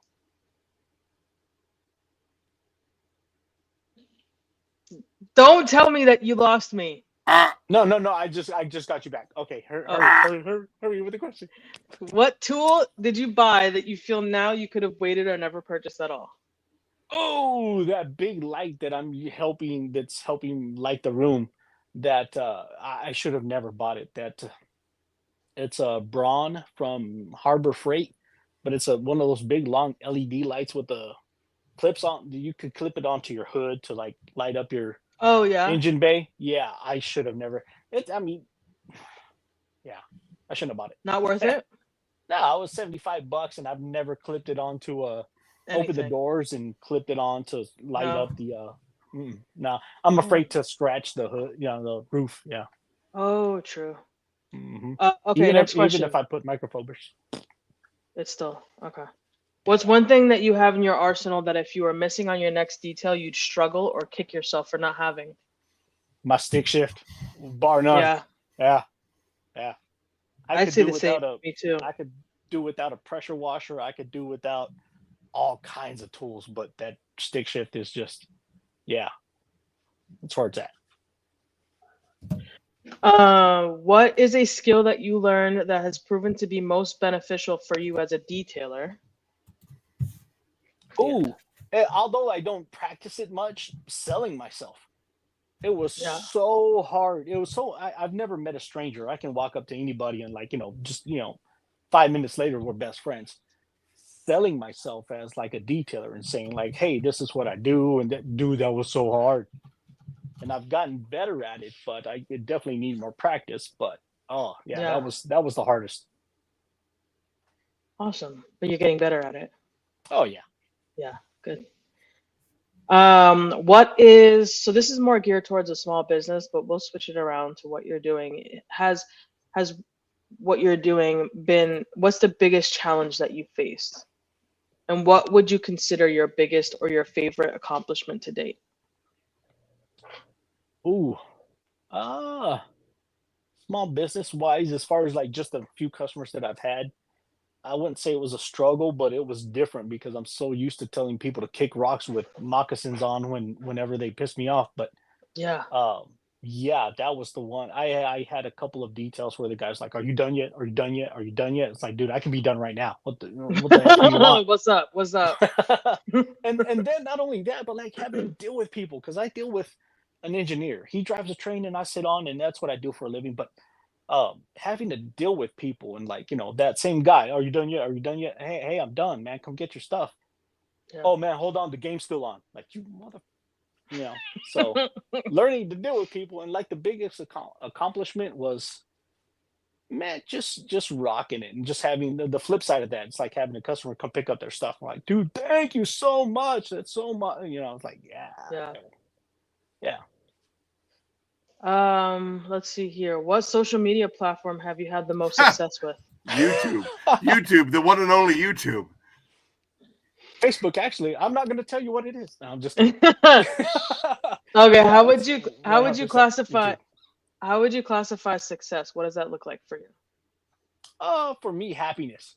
Man, I don't care what I'm doing. Like, I've got my career and I'm loving it. And 19 years later, I'm still loving it. I really want to get into this detailing, but when I get the time, yeah. But as far as that, just as long as I'm happy doing it, even with this YouTube stuff, as soon as it becomes like too much, like I'm out. Like I'll say like, hey, thanks for watching, love you all. I'll still be in the chats, but I live my life stress free so much. Yeah, that's a good answer. Alrighty, are we ready to do this? No, you have 2 more questions that you always forget, and it's the best. It's my favorite question in the whole world. Oh, it's always yelling. Yeah. Why are you so angry, bro? Sorry. I'm sorry. What is it? Put it up. Put it up. I spent an entire week with Christian and Smurf. I have to yell or else I'm rolled over. What is the weirdest? Let me type it in now. Weirdest thing you've found while detailing a vehicle? Oh man, I have not yet experienced that yet. No, I haven't. That's I haven't got to that bar yet. Yeah, one of these Good. days, I'm gonna post the shit out of it too. I'm glad to hear that. All right, and then the last question, which is one of my favorite questions, and it stems from my relationship with Phil Miranda. Have you ever had a customer that expresses unrealistic expectations of a detail? Ooh, not yet. The closest I could come to that was just not even close to that, but just that pain in the ass guy that wanted to drop his truck off 2 hours late and then need a ride back to his house and then pick him up. Yeah, it's just, but no, I haven't had anyone just like, you need to make this look 100% perfect or, I'm going to kick her out. Or else. Got it. Not yet. That's good to hear. God bless his heart when he does meet me. Yeah, for real. All right. Franko, you got a question, or you need one of us to come up with a question for you? Oh no! I got one for the actual subscribers and people that watch, and then we got I think we've got some. Okay, hit them with a question. I'm gonna either I'll figure it out. You're definitely getting a handle, but you might get the whole shebang. Name all 4 versions of the stick shift, and the stick shift is number 1. So what are the other 3? Name all 4. Name all 4. Let's go, guys. And you get your very own handle or whole shebang. That's a big deal right there. Well, that's wild. Wow, that's very gracious. Thank you. Generous. Everybody's asleep.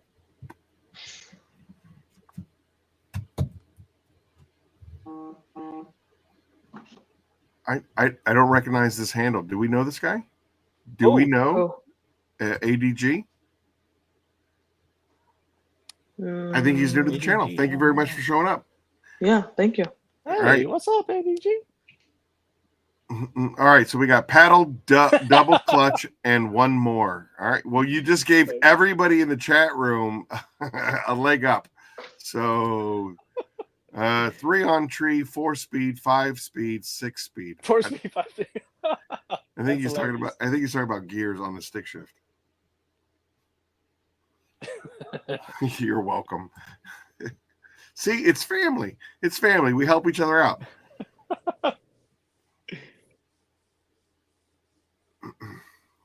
Nope. Nobody's. Still nothing, Franko? Wait. Maybe XM. Ghost is ineligible. He won last Curmudgeon. Here we go again. I know that I say this every single time. No. Wait, hold on. Paddle shift. Double shift, stick shift, and paddle shift. Stick shift. He said paddle shift twice. He said 2 paddle shifts. He said double clutch. He fixed it. Yeah, He's got 1. All right, hold on, Kimberly. Double clutch, 3 on a tree. Stick shift, paddle. Stick shift. MC's the closest. Hey, this is your double gift. Clutch, it's up to you. 3 on tree, stick shift, paddle. I think if you were to take Ghost's first answer and mix it with Ghost's second answer, the first person to write that in, mix it up in a cocktail shaker. It'll work. Double clutch, 3 on the tree, stick shift, paddle shift. Man, that was hard because. Is that right? That is right. That is right. All right. So, Ghost, you know that you're ineligible because you won on the last Curmudgeon Corner. I know I say it every Curmudgeon. Every though. But it's totally true this time because I just sent it to him because he lives in Canada, which is why I remember why.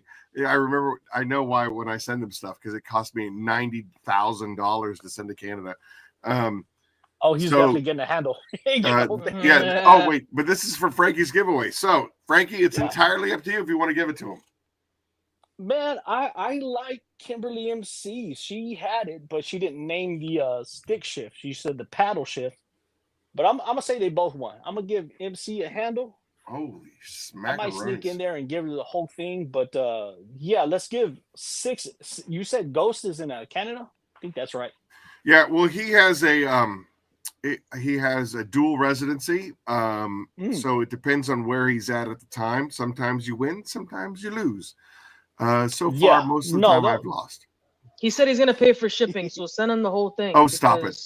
Dear God. Ghost, that's not the point. All right. Listen, I'll tell you what. Here's the deal. You send everything that you... I get to choose. Yeah. So here's the deal. Send your information to Aaron at Phoenix E.O.D. Kimberly, you win. Ghost, you win. I already have your information. I will forward it on to... I will forward it on, and then you can figure out Franko, you have the decision of how you want to deal with it. I'm out of it. I will just pass the information along, and then I'm out of it. Okay. All right. Yeah. And it's something I have. It's something I have to build, but they'll get it a bit. Not eventually, but not next week for sure. Seriously, Franko, you guys are awesome. I love this. Look at Mike G. I love this community. Look at Mike G. Mike G knows about the stick shift. Eileen knows about the stick shift. I mean, come on. It's the best thing ever. I'm telling you. I wouldn't leave home without it. I'll be honest. When you mentioned it earlier, I had no idea. I was writing my notes. Look this up later. Find out exactly what he's talking about. And the thing is that I know you're so out of pocket, Aaron. I'm so out of pocket. My the very first vehicle that I ever bought, brand new. Again, this could be a trivia question, so write this down, kids. Ghost, write this down so that you know later. The very first vehicle that I ever bought, brand new, was a 2001. Technically, it was 2002, but I bought it in 2001. It was a 2002 Dodge Dakota Sport.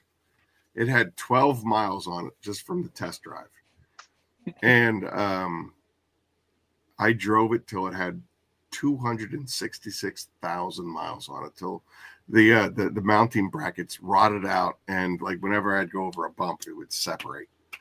But it was a manual, so I learned how. My mom taught me how to drive in a Dodge Ram manual. So I've known stick shift my whole life. I just didn't know it was so. There was so many more things to a stick shift. I had no idea. Wow. Franko, what was your first car? Oh, wait. Hold on. I know we're almost to the end. We're frozen. Come back. What was your first car, Franko? There you go. Okay. Eileen said Franko said something. What was your first car? My first car that I bought was a Ford Ranger 95, but my first hand-me-down, the first car was the first car you ever bought, whatever it was. Chevrolet Corsica. What year? The four-door Beretta. The very first car that I ever bought, I think it was a blast, was a 1987 Hyundai Excel hatchback. Yeah. 1987 Hyundai Excel hatchback. Yeah. And then somebody sideswiped me and crushed the whole thing on the one side, but because I was I don't know, I think I was 22 or something like that. I just Dukes of Hazzard getting in and out of it because I couldn't, the guy didn't have any insurance. He stiffed me the whole 9 yards. I was so young and I didn't know to file a police report. So I was just like, yeah, all right, well, yeah, we'll exchange information and we'll catch up later. And that mother effer ghosted me. And so I had this smashed up car and I would just get in and out of it using the window. My life is terrible. Franko, Can you hear me?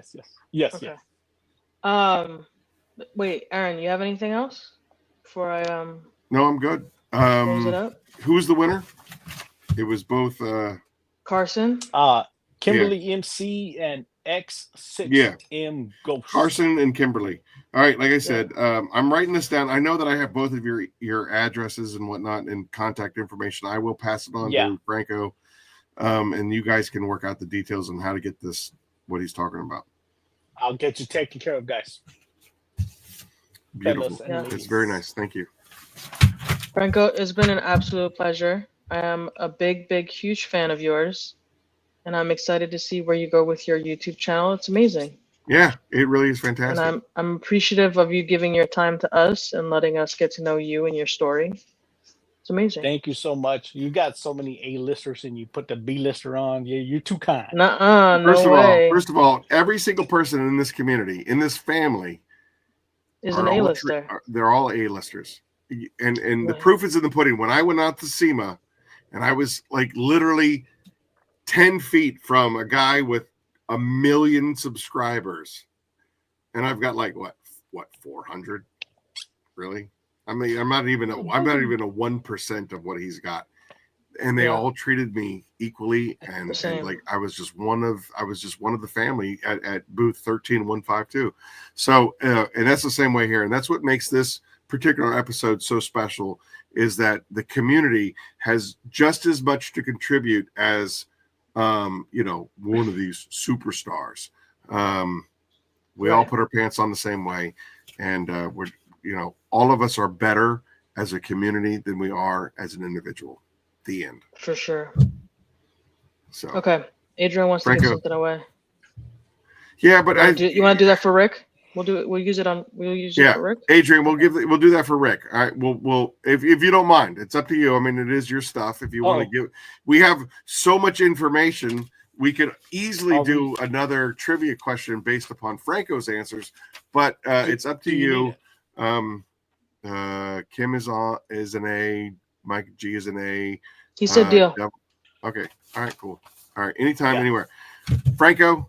Am I about to get kicked off? Is it time for Rick Smith? Well, you're welcome to hang out if you want, but it's Rick's time to shine. So, again, on behalf of all of Curmudgeon's Corner and the Phoenix family and the So Clean family, the Curmudgeon's Corner family, we love you.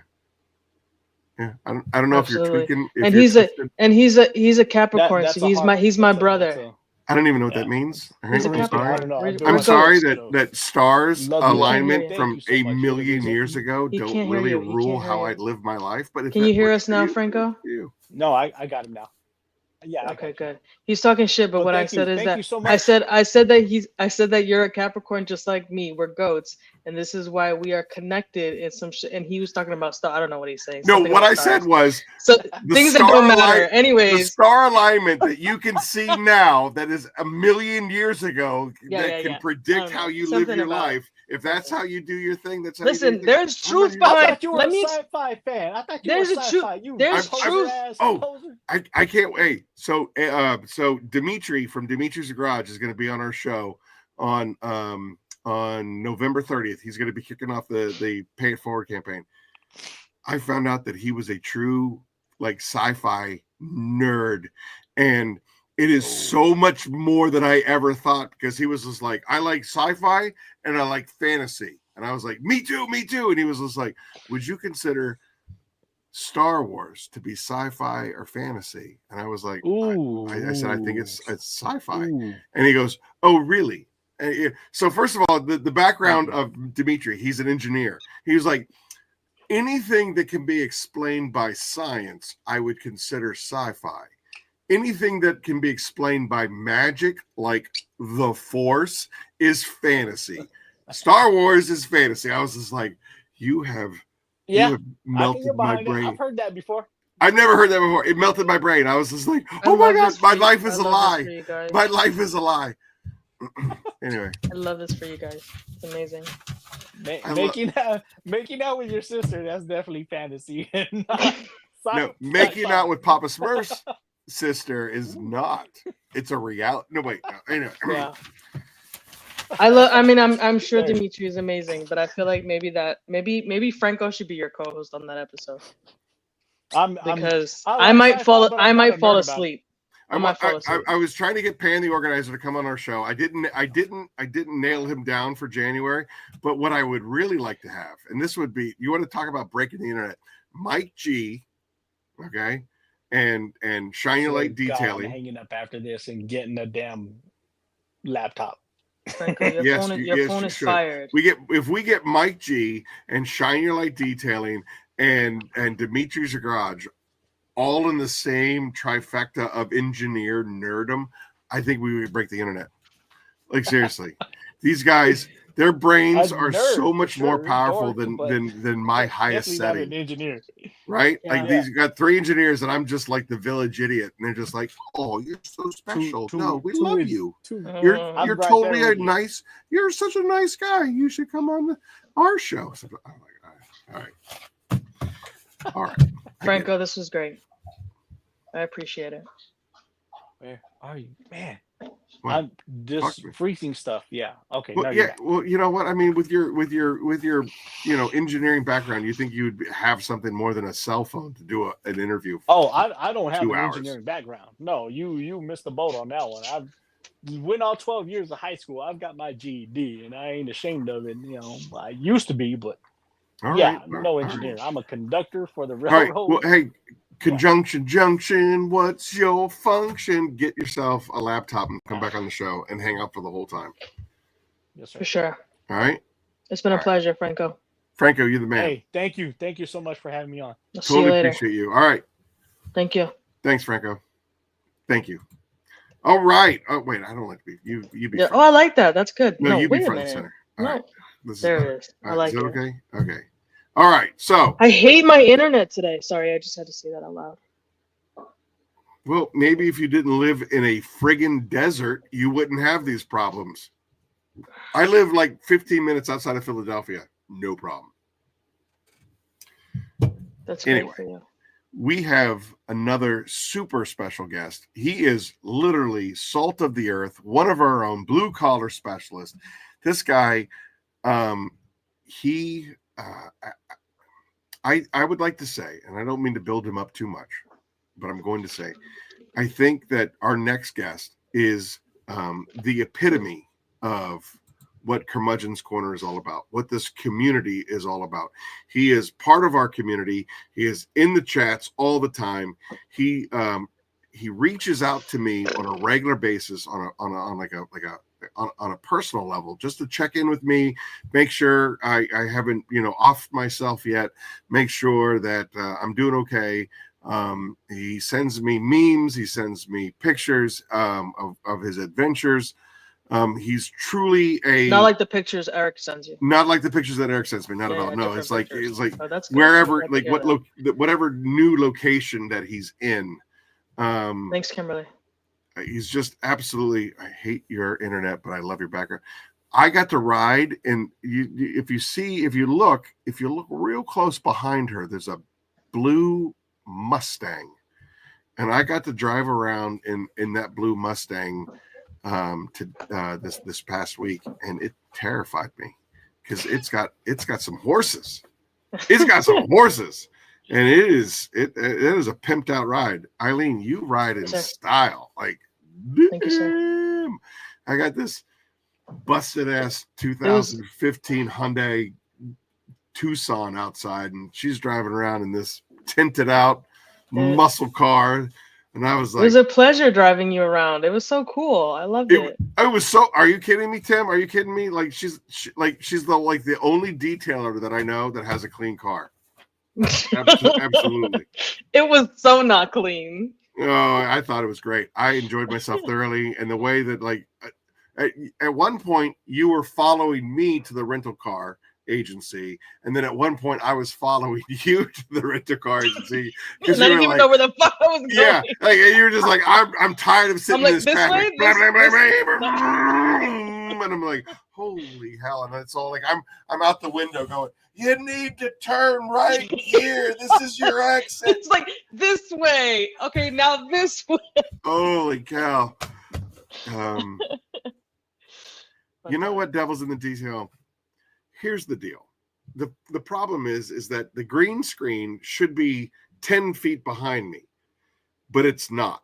It's like 30 inches behind me. And so the computer can't comprehend exactly what it's looking at. And so it just goes wonky whenever it goes wonky. But it's either that or you're looking at like 10,000 graphic novels of the most nerdiest comic books you've ever read, which probably is none, knowing this crowd. Anyway, all right, without further ado, it is 10 o'clock on the dot. Let us get our new guy in here. Drum roll, please, for the first time ever to live stream internet. I love this guy. Welcome aboard, Mr. Rick Smith. What's up? How are you, brother? Good. How are you? You're doing super well. How are you? Pretty good. Pretty good. Hey, listen, I want you to know that I know that what it's like to sit backstage for 2 hours, and so I appreciate your patience. I appreciate your generosity with your time. That's not a problem. It's all good. I appreciate you having me on here. Look at everybody is so excited to see you. This guy, how's your week been, Rick? Yeah, what have you been up to? Not too bad. Just working and doing what I usually do, driving, detailing, whatever. So okay, tell me about it. What do you do? What do you do? Yeah, well, hold on. Let's do the Batman origin story before we get ahead of ourselves. Everybody, this is Rick Smith. He's been a personal friend of mine for some time now. Definitely Tim McLaughlin has definitely helped lubricate those wheels of us getting to know each other. So if you don't mind telling us a little about yourself, where you're from, what you do, and how you got into detailing and all that sort of stuff. I drive a truck, my main job. Like a semi, like a over the road. Total load or light load. Yep. And so I detail on the side and when I have time, and so I got started. It's one of my first jobs, I guess, when I was a teenager, and just was always into cars and taking care of cars, and it just sort of escalated from there. So when you did it as a teenager, right? You said, did you work at like a location that did car detailing, or did you kind of do it like on your own? No, I worked for a guy that had cars. He was in the car business, and I just worked for him and went to his place and worked for him, and just it took off from there. And I've always had an interest in keeping everything clean and shiny. So yeah. So you must have seen like the crazy evolution of detailing products and techniques and processes change from then till now. Yeah, Aaron and I are the same age, and we've been around a day or two. Yeah. But yeah, it's changed a lot. There's so many products and tools, chemicals nowadays. It's unbelievable what it used to be. Right. It's a whole lot. It's a whole lot easier now in some regards. Yeah. Just for sure. Tools and chemicals and things that are available. So. Well, I think too also the change of like car paint, I guess, right? That has changed as well and evolved. Yeah, I think it's worse now. So there was single stage paint, and then clear coat comes out, and so yeah, it's better in some ways and worse than others. But I tell you what has changed for the worse. Quality of the interiors used to be a lot better, in my opinion. Yeah. The interiors in cars nowadays aren't that good. Yeah. So yeah, but yeah, I don't know, just seeing it all change and evolve, and like I said, being into cars and you know, so you recently started your own detail company, correct? Like you just I got back into it, I should say, probably 3 years ago. Sure. Realizing I found something online, and I'm like, I had no idea. I used to think just once you went to the auto parts store or wherever, and I had no idea there was so much out there. It's crazy, right? I mean, I have never felt a smaller minnow going out to SEMA and walking. We were in the North Hall, and there's 4 halls, and they're each like a city block a piece. It's bananas. There are a gazillion chemical companies out there. Yeah, I mean gazillion. You couldn't swing a dead cat without hitting a different detail chemical company, and so I think coming back from SEMA, I have to be like, well, what separates Phoenix from the herd? Like, what makes me different from? I mean, even 2 guys that I was sharing a booth with. You know what I mean? No, I 100% appreciate what you just said. Yeah, I mean, there's a lot of great companies out there, a lot of great chemicals, and it's hard to stand out. And I don't know how you do it as a business owner. You try to put yourself to the forefront, but this is how I do it. Is one, I surround myself with much smarter people than I am, and then 2, I put on this like really hokey live stream, and I bring in one of the greatest personalities, aka Eileen, that really carries the show. So like, I really ultimately at the end of the day, I do minimum effort, rely on the kindness. It feels like that a little bit sometimes. Yeah. Hurtful. Wow. Accurate, but kind of hurtful. I rely on the kindness of all of those around me. Sorry, it was an inside thought that came outside, and I should have just kept it inside. Sorry. Mackenzie, you make this joke, but I will tell you That's a big joke. That was the greatest compliment that I got last week. For those of you that don't know, there was a video that was made. I don't remember exactly who the video was made to. It could have been Pan. It could have been the House of Rags. It could have been one of them. But somebody made this comment, and I'm going to try to bring it up real fast without too much delay of game. But somebody made this comment where it says, can't see it. Read it. You can't read it? No, can't see it. Read it. Are you sure? Yeah. Right. Well, I'm going to make you bigger. Go ahead. Hold on. Go ahead. Go. Yeah, I guess I could do that. Yeah. How do I do that? There, I just stop it. I'll take the reins. There you go. There it is. Okay. That's better. Let's see. Clear it up a little bit. Phoenix Gay. Phoenix Guy was the only person worth talking to there. Kudos to the Pay It Forward program. The rest of the same snake oil salesmen we see all too often. Yeah. Those guys roasted me for that. I mean, they roasted me, and I had no idea that that's what that was. And they were, so for the rest of the time at SEMA, they were talking about them being, I was King Snake and all. Just, I mean, it was great. SEMA was great, filled with guys that don't take themselves too seriously, and they roasted me for that. But in all fairness, if we all were the same, if all chemical companies were the same, I'd like to think that what separates mine from the herd is the community, the accessibility, the customer service, the ability that a perfect example was we had this kid, 18 years old, come up to the booth, and he was brand new. He's like, "Hey, I'm brand new to detailing. Can you kind of tell me what I need to know, what pitfalls there are?" And like, we all came together as a group and was just like, "Oh, this should be in your arsenal. This should not be in your arsenal. Here's my phone number. Text me if you have any questions, you have any comments."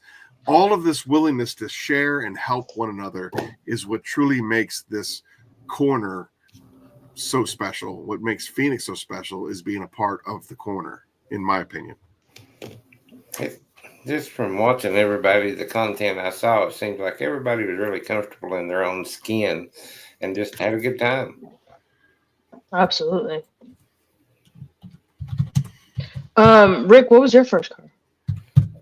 What was that? What was your first car? A 280Z. A 78. Really? Yeah, 280Z. What color? Damn. Like, that was your first car out of the gate? Yeah. What color was it? Blue. Blue. Yeah. Very nice. What happened to it? Me. Yeah. Yeah. I I sold it. I don't really remember. I sold it. I've had several cars over the years. I don't really remember that one, but I sold it and got something else, and just one thing later. I've had, I don't know, 3 or 4 or 5 at one time. Now I don't. So what's your favorite one? Do what? What's your favorite car? Favorite new that you've owned. Oh, sorry. that I've owned. Yeah. Oh gosh. Probably I had an 89 Formula. That was probably my favorite. Very nice. Yeah, I've always liked sports cars. I've never really been into trucks, and now that's all I have. My last 2 vehicles have been trucks. So, yeah. So being a truck driver, I love the road trip. Every vehicle that I've had, I have driven till it has died on me. So being a truck driver, what would you say? What's first and foremost? What's the farthest haul you've ever had to do? And then second, what is like the most favorite place that you've ever been driving a truck? I've run coast to coast, California. I've done that back and forth. Favorite place? It's hard to nail down. There's so many great places. What would be your top 3? I like the desert Southwest, kind of where you're at. Yeah. That's nice. I like here in Virginia in the mountains. I like that. I'm not real crazy about the beach. I've seen a lot of pretty coastline up and down both coasts. Yeah. Probably, and I don't know, for some reason I like the Midwest, the mountains out in the Midwest. I like it out there. Yeah, you've been sending me a lot of pictures from Texas lately. Yeah, I was going down there for a while. I'm not doing that anymore, so I'm back on my regular deal. So I have a dedicated deal I do pretty much. So. And what's that one? That's cross country also? Or that's close to home? I just run the Midwest and back. Oh, okay. Yeah, so I don't go too far. You forgot her Furies. What's up? I didn't forget anybody's stuff. I have it written down, but I was gone for the entire week last week, and so. And it was cracking though, wasn't it? It was a Kraken kit, but she said that she asked for the Furies at the giveaway last week, but she asked for the Kraken kit. So Mackenzie, text me, email me, whatever. Let me know exactly what it is that you want. Again, I was gone all last week, so things were slow as far as getting stuff out yet. So sorry. Rick, I apologize for getting us derailed. That's okay. I'm used to it. All right, so I've seen the show a couple of times. So you're familiar with how the effects of apple juice on this conversation, especially going into the third hour. That being said, I believe that Eileen, you're up to giving him the rapid fire. Okay, let's do it. Let me open it up. Give me a second, please. All right, Rick, I'm going to ask you a series of questions. They are meant to be quick answers, not too much thought into it. But let's see what you got. Let's see what you got. What is your favorite smell or scent? Oh, feet. Citrus, something citrusy. Citrus. Okay. Yeah. What is your least favorite? Probably strawberry. Really? Yeah. Oh, okay. I love strawberries. I don't like anything strawberry flavored or scented. Interesting. All right. What is your most used app on your phone?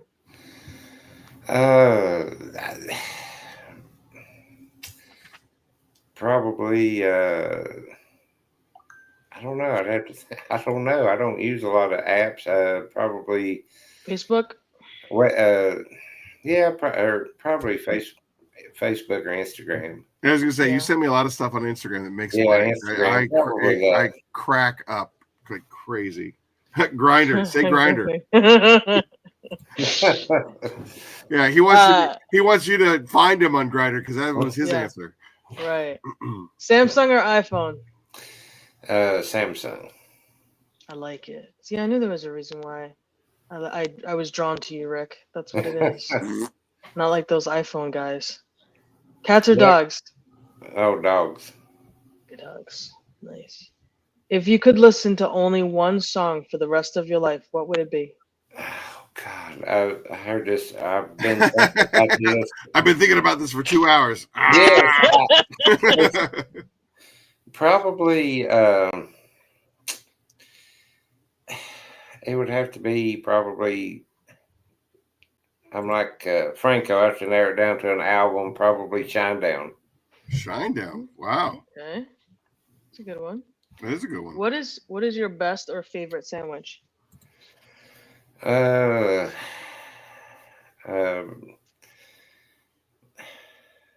just like. I'm pretty basic. I like a BLT. That's a good one. Okay, what is one thing you own that you should throw out, but you haven't? I'm a bit of a pack rat. We could be here for another 2 hours. Rick, let me segue.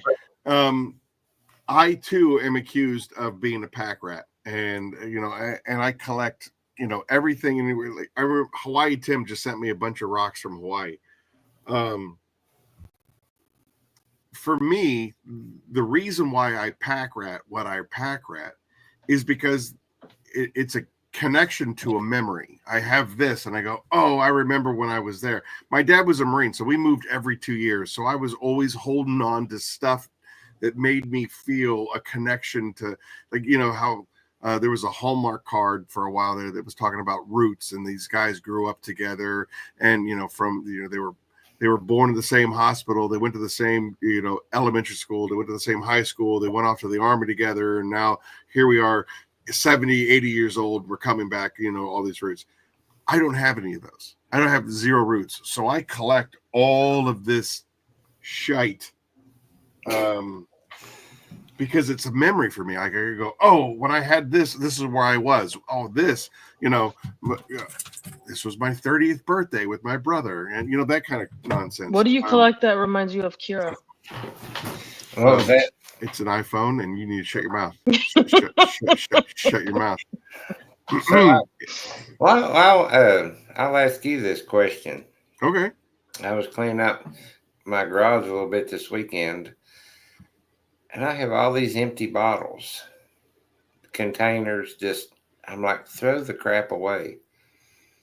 Yeah. I have every Phoenix product in an empty bottle I discovered.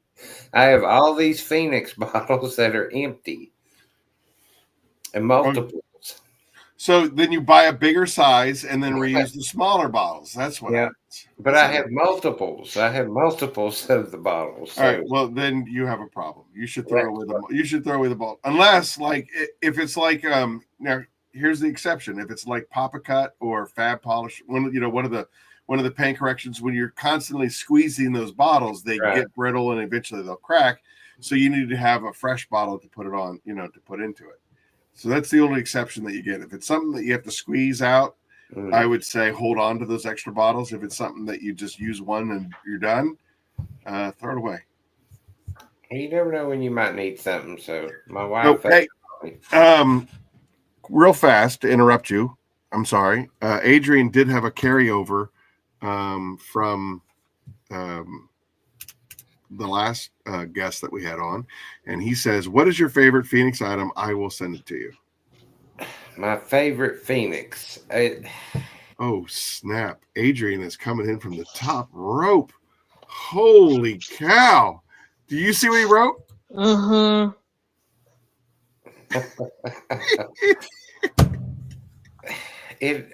My favorite Phoenix, I'm torn between 2. All right. 2 that I use the most, and probably I've got to go with Titan. I'm torn between Titan and Kraken. Titan's probably my favorite. Titan, I mean, two completely different products, but yep. The Titan works great. It comes down to smell. The smell of Titan. I use it when I don't need to, just so I can smell it. All right. Well, I'll tell you what. The fact that you said Kraken just it warms my heart, Rick. I love I'll tell you what. Adrian will send you one, and I will send you the other as a courtesy of being on our show tonight. Well, thank you. He just said he has a ton of bottles. Why are you going to send him 2 bottles? Because the bottles that he has are empty. I have empty. Okay. Unless you want to pour it in a box, and I can pour it out of the box. There you go. But yeah, I use those all the time. Titan's a good one. It's a great product. All right, so he's sending you some Titan, so therefore I'll send you some Kraken. Well, bing bonk, bing bonk. Send it to him in a Ziploc bag. Yeah. a gallon size freezer bag. Mackenzie, I will tell you that Shine Your Light, Titan Tim, as I affectionately know him, the Gloss Master. He is a cool dude, like a weird cool dude. Meaning, he's an engineer, and so a lot of the conversations that we have are so technical and they're over my head. But he has a beautiful soul, and I love to consider him a brother. And he helps me with product creation. He helps me with beta testing. He's got 1,001 amazing ideas and inventions in his head. And he really, really, really is a cool dude. I try every year to get down to visit him. This is our vacation, hun. We have to go to Myrtle Beach, but it's really just to hang out with Tim and break bread with him. We went to a couple of different places throughout my relationship with him. He is a cool dude. Sorry, back to you, sir. That's okay. I did think of one. My wife texted me, brought to my attention about the scent or smell of pumpkin. I can't stand it. Yeah, I hate pumpkin too. And it's her fault. If there's a cool breeze in late summer, she's got the house decorated like a pumpkin patch. She's all about pumpkin spice. She drives me crazy. But she's listening, so. All right, let's see here. What is the scariest animal? Scariest animal. Bear. That's a good one. I mean, that's pretty scary right there. What was your first concert? Shinedown. Oh, okay. 2 times. Describe the rest of your life in 5 words. I just want to be a good person and do good things. That's a good one. What is your favorite action movie? Oh God! I've been thinking. Doug's in the house. Probably. Ugh. Not to detail it. He's awesome. Not to be. I might get some hate.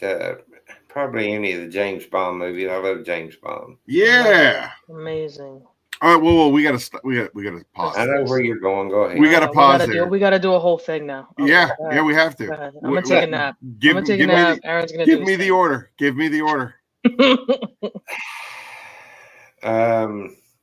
Sean Connery. Of course, as right. And I would have said Pierce Brosnan. That's because you're uncultured and nobody likes you. Sean Connery, nobody can top him. And I may catch some heat. I don't care. But Daniel Craig, I really like him. Okay, there's nothing wrong with that. And Roger Moore, I like Roger Moore, but he's not. I don't know. Just he doesn't have the Daniel Craig, Sean Connery vibe. Yeah, but you hold on a second. I don't think Daniel Craig has a Sean Connery vibe. I'm sorry, he just doesn't. No, totally different. Yeah. See, like I would do Sean Connery, George Lazenby, Daniel Craig, Roger Moore,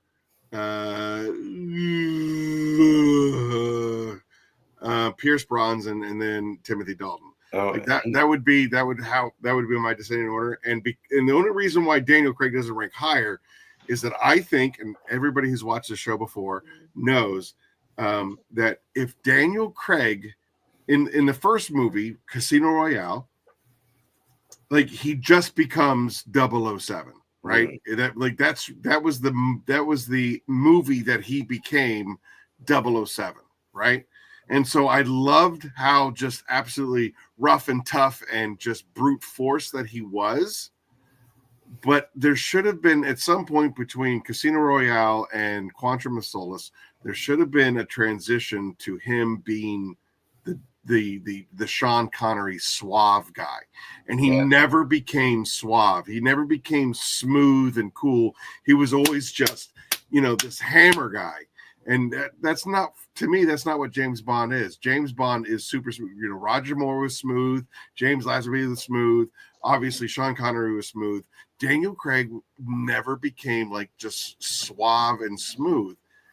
And if they had done that transition and made him less of just this hammer and anvil approach to everything and made him more of what we want out of James Bond, he definitely would be number 2.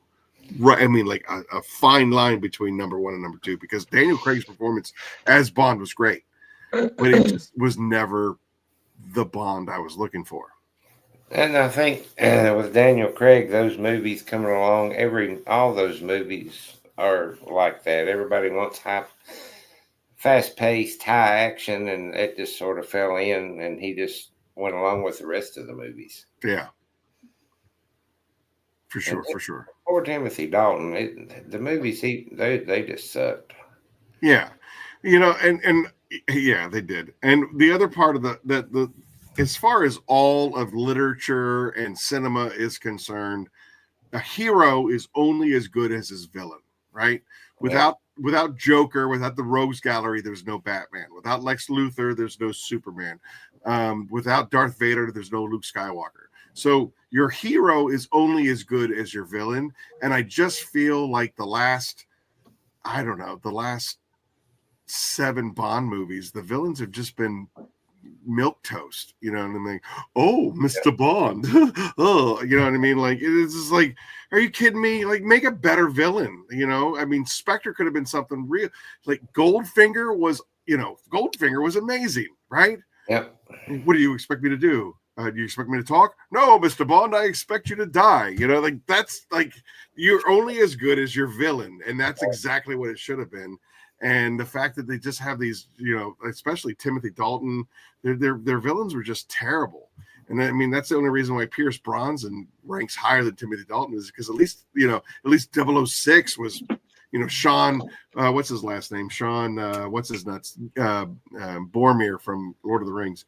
At least he was somewhat entertaining as a villain, So anyway, I woke up. What are we talking about? I'm sorry, Eileen. We're talking about pop culture that you know nothing about. Okay. All I know is Doug is here. With zero internet. And I just want to say hi to Doug because Doug is Doug. This guy. Can I just tell you, if we have to get him back on the show with you being a co-host, because I think that Doug is one of the most flavorful personalities that we've had on the show. He's great. And we had him on the show for 3 hours, and then we cut the stream, and we ended up talking for like another 2 hours until his wife got angry at us and made us hang up the phone. Anyway, sorry, Rick, you were saying? Oh, this Doug. I really like Doug. He makes some great videos. He's very entertaining. He's very entertaining. And he always says he doesn't know what he's doing, but he knows what he's doing. He knows what he's doing. I'm just a guy. I don't do edits. I just do. But yeah, we all love him. He's the best. It's sort of like McLaughlin. McLaughlin says that I don't edit, but see, Doug actually knows what he's doing. He does. He does. And I got to be honest with you, as far as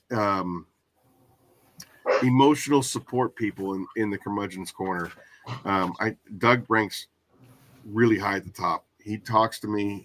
He checks in on me. He makes sure that I'm hanging in there. And then he asks me a whole bunch of crazy questions that I am not prepared to answer. And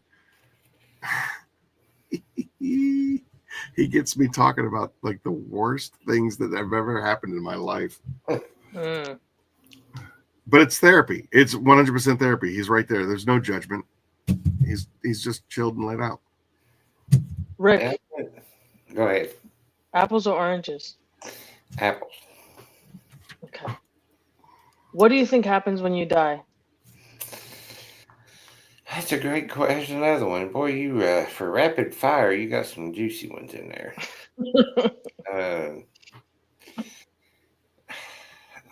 I don't know.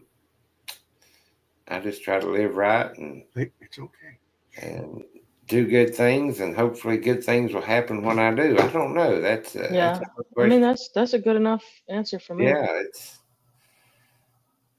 For me, I hope the same thing. I hope I do good enough in this life, and whatever happens next is because I did so good in this one. Yeah, I hope I'm able to continue on. Yeah, for sure. What are we doing, Aaron? What are you doing? Your Yeah, we want to do the Mount Rushmore. Mm-hmm. All right, we can do Mount Rushmore. I already know the answer to half of these, but all right. We don't know the answer. Yes, we just talked about it, just, but as long as we don't talk about like Star Trek or Star Wars, already talked about it, like, but you fell asleep. Tangent Sorry about spaceships. Yeah, I know. We weren't doing 50 Shades of Grey. Sorry. Okay, this is the only thing where Aaron and I have probably disagreed, and this is me. They only made 3 Star Wars movies, and Star Trek ended with Shatner. So why would we disagree on that? I'm 100%. I feel like that's exactly how he feels. It is 100% how I that feel. Like, what are you talking about? Are you kidding me? I'm glad we got that out of the. Are you kidding me? Horses running on spaceships. I'm so happy to hear out of here. Are you kidding me with that? Yeah.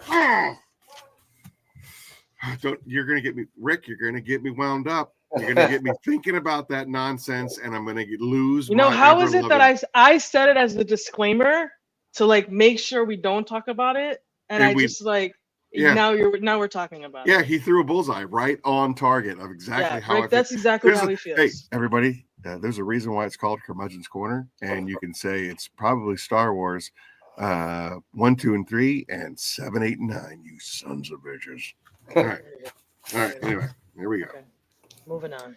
Top 4 movie genres, sir. Oh,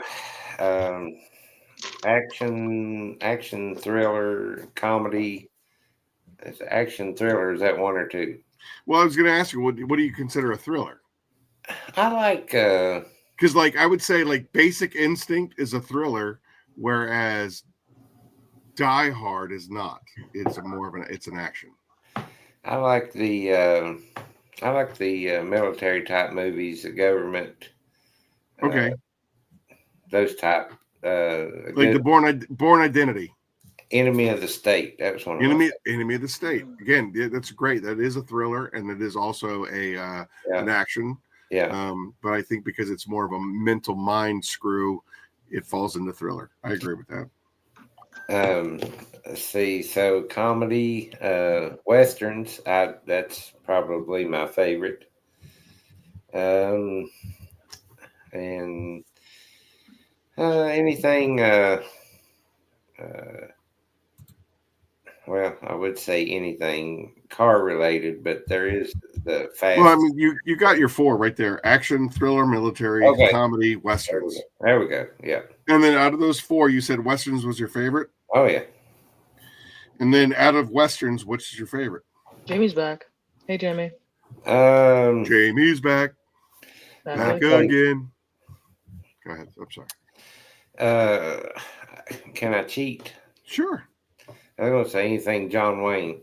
Anything John Wayne. Interesting. Oh, yeah. My dad is a John Wayne fanatic, and therefore I have watched every John Wayne movie there ever is. But I would say that as far as westerns are concerned, I think Clint has my heart. Yeah, he's awesome, but there's just something about the Duke. I mean, there's something about the Duke. You're right. You're absolutely right. Like Rio Grande, like it's hard to beat Rio Grande. Yeah. It's one of my favorites. Like you go around the dog doesn't go around you. You know what I mean? Like that's that. I mean, that there's nothing greater than that moment where the dog is just, hey, it's, you know what I mean? You know what I'm talking about, right? The scene where he's like, you go around the dog. Yeah. Yeah, absolutely fantastic. But when it comes to like actual like movies that I could binge watch, like if I could take a Saturday and just watch nothing but westerns, it would definitely be Clint. I would start with A Fistful of Dollars, then I would do A Few Dollars More, then I would do The Good, the Bad, and the Ugly, which is considered the Man with No Name trilogy, and then I would go into Two Mules for Sister Sarah, absolutely one of my favorites, and then then you round out the day with Unforgiven. Like, how can you not love Unforgiven? Yeah. It's just, I know. I was saying that the other day. I said the same thing. Right? What is his name? Gene Hackman. He was just like, you, sir, just killed an unarmed man. And he was like, well, he should have armed himself when he decided to decorate his place with my friend. Like, come on. That is Hollywood entertainment at its absolute finest. There's a lot of great movie quotes, and a lot of them come from the Duke and Clint. Yeah, for sure. Probably my favorite scene in a Duke movie, and I wish that my dad would be able to tell me which movie it was from, and you might be able to tell me what it's from. But basically, the Duke is with this kid, and he uses him as bait while they're sleeping, and the Duke climbs around on this bluff, and he's waiting for the bad guys to show up, and the bad guys show up to kill this kid, and he kills them all, and the kid is like, well, what happened if you missed? And he's like, that never occurred to me. The fact that missing these guys never occurred to him is just absolutely fantastic. I know that movie, and I cannot think of the name of it. Right? The name eludes me, but it is easily one of the best. And of course, if you look at my screenshot, or not a screenshot, but my icon for Microsoft Windows, it's John Wayne, and it says, life is hard, but it's even harder if you're stupid. Yeah. When I was working at Extreme Solutions, that was a sign on the back of my office. Life is hard, but it's even harder if you're stupid. Anyway, I'm sorry to steal your thunder. What's okay. I just watched this the other day. Probably The Alamo is probably one of my favorites. The Alamo? Yeah. All right. You watch any TV, sir? It comes and goes. We get binge watching things sometimes, but I don't have a lot of time to sit down and watch TV. We'll get something on Netflix or whatever, and we're too far behind. We just finished a show. It's new to us. We hadn't seen it. I can't think of the name. It was a series, 7 or 8 seasons, but we watched it. Ozark. No, it's Yellowstone. No, I have not watched. It's not on Netflix. Oh, sorry. What's the crazy CIA chick? All right. I like it already. I'm listening. Blacklist? No. I haven't finished that, but I've seen a lot of that. Such a good show. Yeah, it's awesome. I love Reddington. Yes. My wife is tormenting me. Why is she not letting me? Homeland. Oh, Homeland. Yeah. Yeah. Captain Winters. He's awesome. We were behind on that one, but we finished that one, and yeah, she's crazy. But yeah, I know. If we watch any TV, it's we sit down or whatever. We watch a little Andy Griffith or something like that, and we're and we don't get too wrapped up in just being on a day-to-day basis. All right. Top 4 bands, singers, and songs. See, here's where I struggle. I know a lot, and I what I like, but remembering who they are, I struggle. Okay. So let me ask you a question. when you're driving your truck and you have, millions of miles between you, destination A or point A and destination B, like, what are you listening to? Or do you listen to music? Do you listen to podcasts? Do you listen to audiobooks? Like, what is your thing when you're driving? Podcasts and audiobooks mainly. Some music. The music I like just 80s rock. Yep. That's my primary. Do you challenge yourself? Like, I listen to 80s rock all the time, and I always go, Flock of Seagulls, Tears for Fears, Thompson Twins. Like, I always try to test myself whenever I'm listening to 80s. I'll hear something and they'll say, they'll give, if I'm listening to FM, random station, and that was so and so, and I'm like, what? I don't even remember them doing that. I'm like, that didn't even sound like them. I'll hear a song, but I can listen. 38 Special. I said that so the devil's in the detail doesn't kill me. But I could listen. I can listen Mozart to Metallica. It just depends on my mood. Me too. But HM Auto Detailing says that you're really into gangster rap. Says something about you're a Wu-Tang for life. What is that? A jackalope? Is that what they're called? The Wu-Tang? Or no, that's the Insane Clown Posse or jackalopes. Yeah, you've lost me now. All right, that's fair. Yeah, I don't know. You lost me out all of that. That's just because we're super cultured here on the Curmudgeon. We try to, everybody's a friend here. We try to diversify and accept. Listen everyone. here, Boomer. Oh, snap. All right, so that's great. So as far as audiobooks are concerned, it says your top 4 books. What are you listening to as far as audiobooks are concerned? I just finished a while back. Juggalos, not jackalopes. Boomer alert. Shut up, all of you. You got me sidetracked, but Eileen is contagious. Oh, sorry, Rick. Sorry, it's about audiobooks. I just have to call it out sometimes because he gets lost in his. Killing the Mob by Bill O'Reilly. I just finished it. Okay. And I like to read. I don't get a chance to very often. I read American Sniper. That was nice. Yeah. I like books like that. I like to read Westerns. I like nonfiction other than Westerns. Nonfiction. Nice. Yeah. I just sent my dad.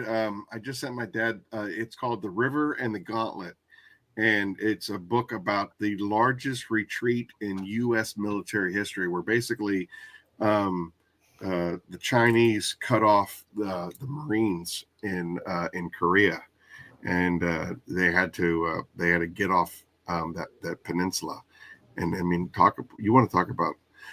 It's amazing that there's not more movies, books, and television that covers the Korean War other than MASH, which is a comedy. Because I mean, that is some really brutal. The Korean War is that's next level insanity right there. I have a friend that's a history buff. He can tell you can mention just a year and he can tell you anything military or whatever related for that year. It's just, he drives me crazy. He remembers everything. Gosh, this is going off the rails. I think that's all 4 of them. So the last question is ready. Last question, death row. You're going to die tomorrow, Rick. What are we eating? I just give me a steak and a baked potato and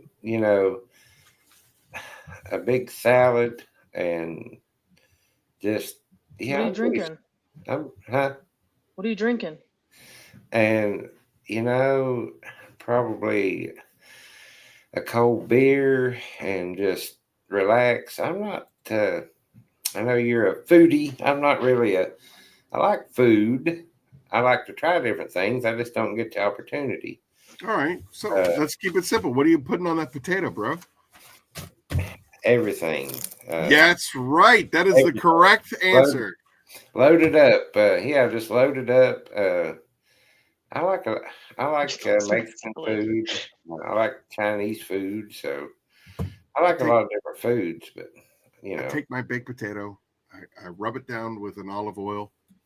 Sounds perfect. Sprinkle it with salt and pepper and a couple of other little fun seasonings, and then I'll put it in the oven for 1,000 hours because that's how it takes to cook a gosh. Yeah. Well, the comedian, what's his name? Mitch. I forget what his last name is. Mitch Hedberg. What? Hedberg. That's it. Mitch Hedberg. He was just like, I like to put a baked potato in the oven because by the time it's done, I might want one. You know, he's like, it's one of those things that takes forever to make. And I don't do like microwaves and all of that stuff, but I take that baked potato and with the seasoning on the skin and whatnot, and when you split it open and you put everything in there, butter, sour cream, cheese, chives, and bacon, and then when you have that perfectly cooked steak, oh my gosh, you have that perfectly cooked steak, and you let it rest, and when it rests, you let all those juices kind of collect in the plate, and you take those juices and you pour it over the potato. That is heaven on earth. Oh my gosh! I hope my wife's listening and pays attention to you, because it's hard for me to cook steak on the grill with her because I know how to cook a steak. She wants hers to where you could kill somebody with it. Like, wait a minute. How do you like it, Rick? Do you like the heart still beating? No, not that bad. Just medium rare is perfect. Medium rare is perfect. Which is, if you have a nice 1.5 to 2 inch steak, it's 4 minutes aside. That's it. Like, there's no science behind it. Just do 4 minutes aside. If you don't, I use a meat probe, so I'm a little bit more anal about it. But if you don't have that, the good rule of thumb is kind of ball your fist and touch the meaty part of your thumb. And if it pushes in like this, it's medium rare. The end. 4 minutes aside. It should push in like a fist. And that's it. I can get a good sear on it. I get it perfect. It's just nice, juicy. Just what you're talking. It's perfect. And she looks at it and she's like, nope. She said a good veterinarian get it back on its feet in a couple minutes. So no, she back on the grill. And that's fine for her. But I mean, if she wants to be. Yeah, Franko, I felt like that the way that Aaron described him making that potato, I felt like that needed to be a conversation you had alone with Eric, not on the podcast with us. It's probably it sounded very, very special. It sounded special. Listen, you people listen out there in the digital world. Food should be orgasmic. It should be erotic. Like food is life. Okay. And if you're not eating it the way that it's supposed to be eaten, then just go away. Just eat a bowl. You just eat a bowl of cereal. Exactly. Go live in California with Eric, because I'm just saying, no, food is an experience. And that's, again, going back to Jamie the Cleaner and Thor taking us out to all of these wonderful places. I'm not going to mention Monday, Jamie, so don't worry. I'm not going to mention what happened on Monday.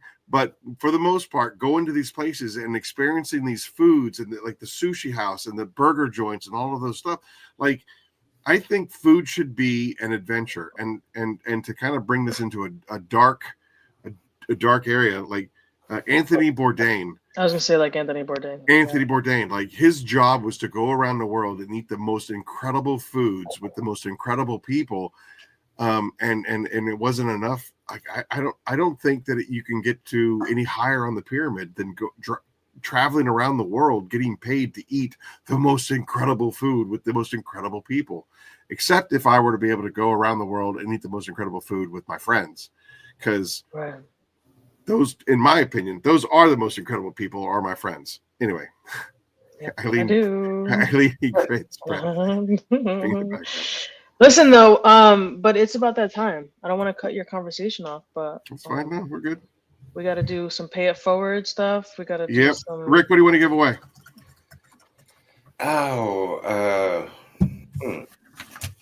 I just used it today, and it's and I forgot it in my favorites category because I don't use it that often, or as often as the other two. Mm-hmm. Peleus is my favorite. Peleus panel prep. Yeah. All right, kids. This is for a pint of the Peleus panel prep. You need a question? I mean, I have questions, but if you want to shoot, go ahead and shoot. Yeah, I want to ask because I want to see if anybody was paying attention. What Rick's favorite car, first car was? Not favorite, but what his first car was. I wrote it down. Haha, I know it. And if you have the year, you get brownie points because he kind of slipped that in a little bit. He did.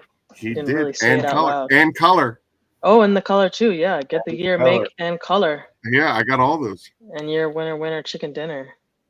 What's a maker's worst enemy? What's a maker's worst enemy? Like Maker's Mark, like the whiskey? Probably. What's a marker's worst enemy? Oh, markers. I thought he said makers, like Maker's Mark. I would say like something pineapple-y. That whiskey and pineapple sounds terrible. Today you really have attached things that people have said directly to alcohol. I like the way you do that.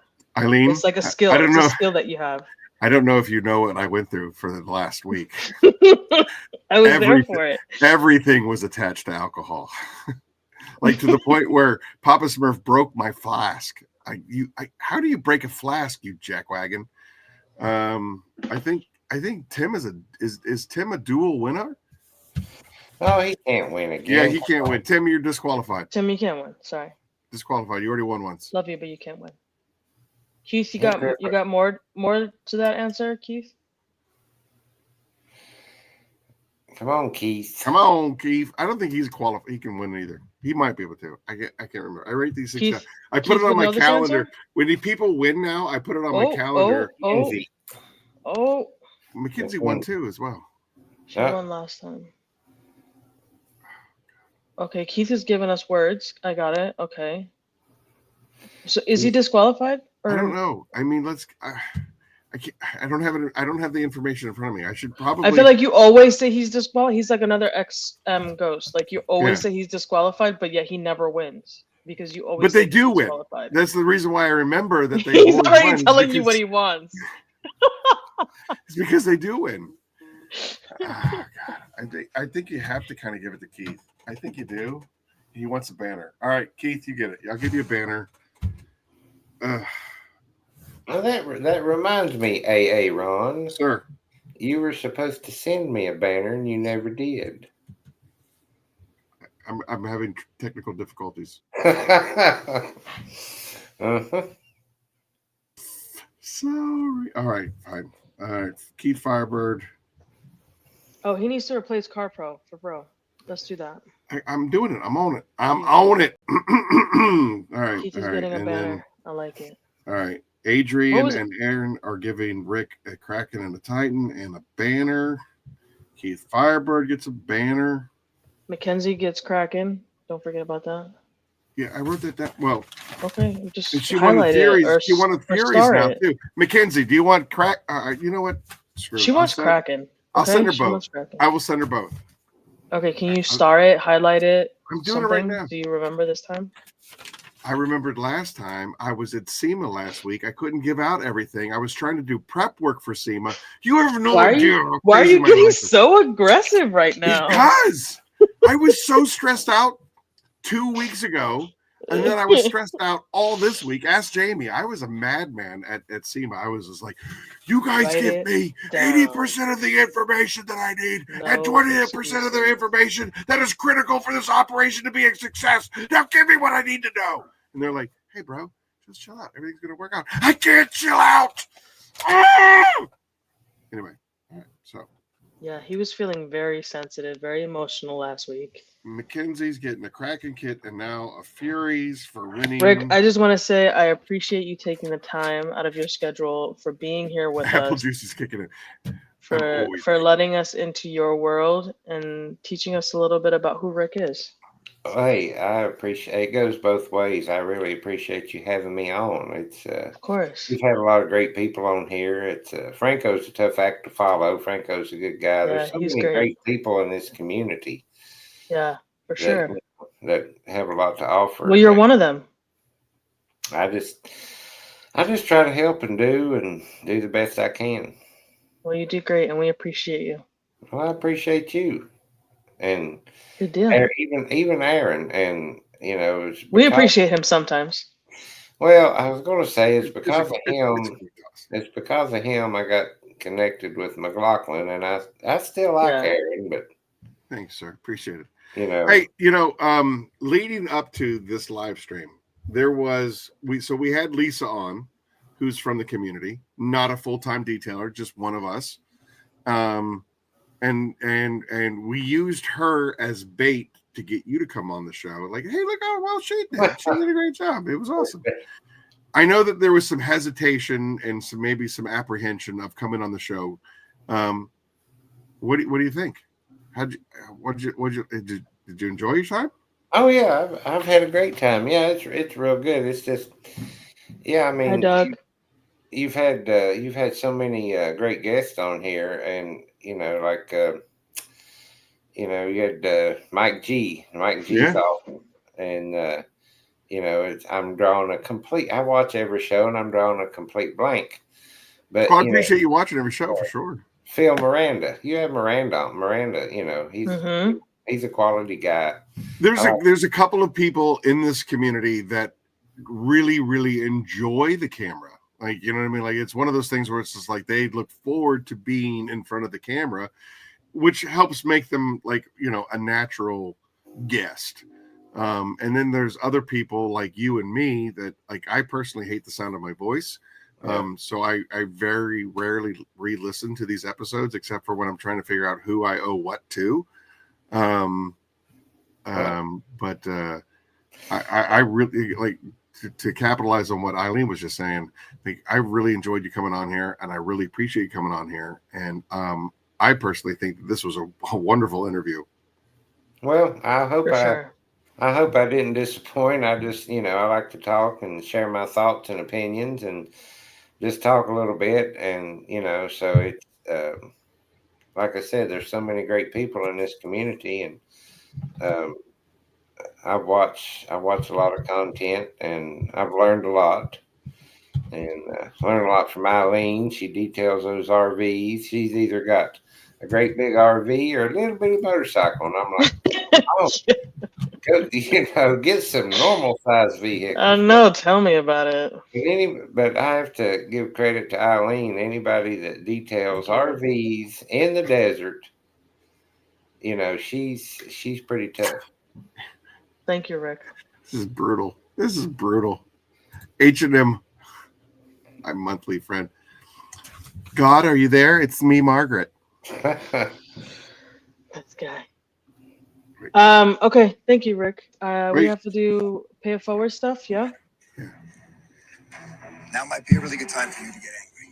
Can you hear it? That's my secret, Captain. Yeah, I don't know what we're listening to. Is this like a Star Wars thing? No, it's a Avengers thing. Okay. All right, now it's louder. Doug, I got snake oil. Now might be a really good time for you to get angry. That's my secret. The Bearded Hunter. Welcome. I'm always angry. Yeah, that's me. There you go. I'm always angry. The Bearded Hunter. I tell you what, I got in more trouble from Jamie. And I understand it. I get it. So we were closing down the booth yesterday, and there was a guy that used to work for McGuire's, and McGuire's has been one of the founders of SEMA. And there's a rule, a bylaw somewhere in the rules of setting up a booth that you cannot shut down or take anything off of the walls or start to break down the show until exactly 4:00 in the afternoon on Friday. And I didn't know that. I was tearing. I mean, I didn't have anything because I gave everything away on purpose on Friday. But like, I had my banner up and stuff like that. So I'm taking down my banner, and the guy says something to me. He's like, "Hey, that's kind of like against the rules." And I was like, "What?" And he's like, "I used to work for McGuire's, and the rule was you cannot touch your display until 4:00 on closing day." And the reason for that is that if you have a customer that is a paying customer to be at SEMA, they should have the exact same experience as the first person to show up on Tuesday. And it makes sense. And if you translate that over to Jamie the cleaner and House of Rags put up a significant amount of money for us vendors to be there. And so I was with Papa Smurf. Papa Smurf came with me to the show because I was feeling really was hesitant on going to the show, and I needed backup. I needed somebody to keep me on the rails, much like Eileen does here on the Curmudgeons. And at one point, he needed to go over and interview Hunter, and then he wanted to interview Griot's Garage. And I went with him because he needed somebody to hold the camera while he did the interviewing. And although Jamie was relatively humorous about it, I definitely picked up on the vibe that he was kind of pissed that we were gone for so long. And it wasn't until the McGuire's guy said to me what he said to me that it translated over to Jamie. And like I said, Jamie, the House of Rags, put out a lot of money for us to be there. And I kind of felt like the only person that really showed up 24/7 was Christian. Christian at BioBombs, like that man, I was telling him, I'm like, dude, you are the fisher of men. You are reeling in people into your booth like the entire time. He is on fire. The man is a machine and he doesn't stop. And of course, I was off goofing off with the Bearded Hunter and Griot's Garage and Papa Smurf. But that being said, meeting up with the Bearded Hunter was on my bucket list, and I got to cross. It's on my bucket list, and I didn't get to. I know that's because he doesn't love you as much as I love you. Whatever. I would have gone out my way. I would have incurred Jamie's wrath hanging out with you, Eileen. But no, the Bearded Hunter is just an excellent fellow. Like he's an amazing human. He's exactly what you see in person that he was on our show. He's just again, he's in the category of beautiful people. He's just so laid back. Beautiful humans, I should say. He's one of those beautiful humans that just he's the kind of person that makes you feel better about being you. Eileen, you're one of those people that makes people feel better about being themselves because of your presence. Those are the kind of people that you want to have in your orbit, and Hunter is exactly that person. So yes. I got to cross it off my list. He is a beautiful human, and I'm going to do my best to find him and meet him at MTE if Coach Kemi brings him along. I'm sending all the vibes to Coach Kemi to send Hunter to MTE so I can. We should make up 20 burner accounts and just all email. We should Coach Kimmy and be like, hey, make sure that Bearded Hunter is at MTE or else you guys suck. Or else I'm not buying another Coach Kemi ever. Because you guys again. Suck. And wear his skin. Exactly. He puts the lotion on the skin. So year one is a learning experience for you in Phoenix, so you'll know more about next year. For sure. But Rick, the thing is that the House of Rags, they did everything. Put Jamie and Eddie aside because those guys are, they're they have a team behind them that is just on fire. Yeah, they have some really, really good people. Wiley in particular, Wiley, I think he called himself the COO, Chief Operating Officer. He makes things happen. He set up reservations. He set up all the stuff that we ever needed. They really, really do have a really good team. There's a guy named Zach that I call Idaho because he's from Idaho. Just an epic support guy. Making sure that we all had water and food and whatever it is that we needed. The House of Rags really, really, really took care of us. And, it made it to the point where I didn't need to do anything but show up. And it was pretty epic. And next year we need to see Eileen there in a Phoenix shirt. She was there, but she's wearing a BioBomb shirt. That's cool. No problem. She did wear an orange and blue jacket windbreaker to support the Phoenix. Yeah, that doesn't matter. She pointed up. Am I not bringing it up? But you brought it up secondary to. Am I bringing it up? Well, I mean, I'm looking at Christian's stupid biobomb shirt right now. That's all I'm saying. Do you want to see?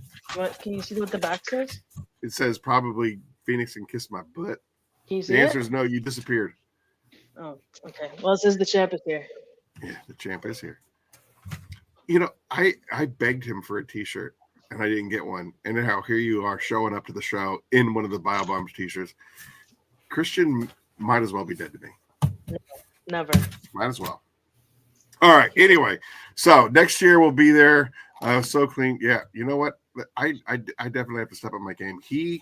Christian owned me at that show. He was just like, you know, how about supporting a company that can afford more than one color on a sticker? I mean, he was just crushing me. But anyway, we should probably wrap up the show. It's been a great 3 hours. Rick, thank you so much for your patience to get here.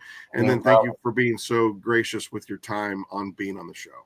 I thank you for having me. It's been a pleasure, and I really enjoyed it. And I'll do it anytime you want to have me back. I don't mind. Look at that. There you go. That's See, it wasn't that hard. Love it. Listen, we're going to do some wrap up. If you want to hang out backstage for a few minutes, when we wrap up the show, we'd like to do a follow up with you real fast, if that's all right with you. That's fine. Okay, give me a second, and we'll get right back to you. That's no bueno. All right, so here we go at the end of the show. We'd like to do the final wrap up stuff. First and foremost, we'll burn through these guys real fast. Our distributors, I have to update it because of course the House of Rags did pick us up, and you can find us at the House of Rags at thehouseofrags.com, and they are global. They're all over the world. They're in the what is it called? The ECU. I don't know, whatever's outside of Britain. They have the UK, they have Britain, they have Japan, they have Canada, they have Australia. These guys are really just tearing up the global market, and I'm honored to be a part of it. We also have Adrian, our West Coast distributor, IamDetailedAF.com, our Midwest distribution, FabDetailSupplies.com, and our Southeast distribution, Titan Tim at ShineYourLightDetailing.com/store. And our worldwide distributors, we have Chris up in Canada at Carzilla.ca, Imran over at the United Kingdom and intodetailing.co.uk, and our very good friend Andrew at Australia, ospro.com.au. It's very important for us here at the Curmudgeon's Corner to support mental health and mental health awareness. It's very important to us. It's very important to the community. There's a lot of us in here that sometimes struggle with day-to-day everything. So the American Psychiatry Association has a hotline where you can find everything that could be your problem. There's a hotline for that, and that's at the www.apa.org/crisis-hotlines. And if you need help, night, Doug. Never, ever, ever, ever, ever pause to reach out to somebody if you're feeling. And again, you can always reach out to us here. Everybody in this community cares for each other. For sure. Next week, we have Thor coming on the show, the House of Rags, Jamie and Eddie. Not next week, 2 weeks from now on the 23rd. We have Jamie and Eddie coming on the show. It's going to be a spicy SEMA wrap-up. I'm going to try to get Christian. It's going to be a big show. Yeah, we're going to try to get Christian to come on. It was absolutely epic.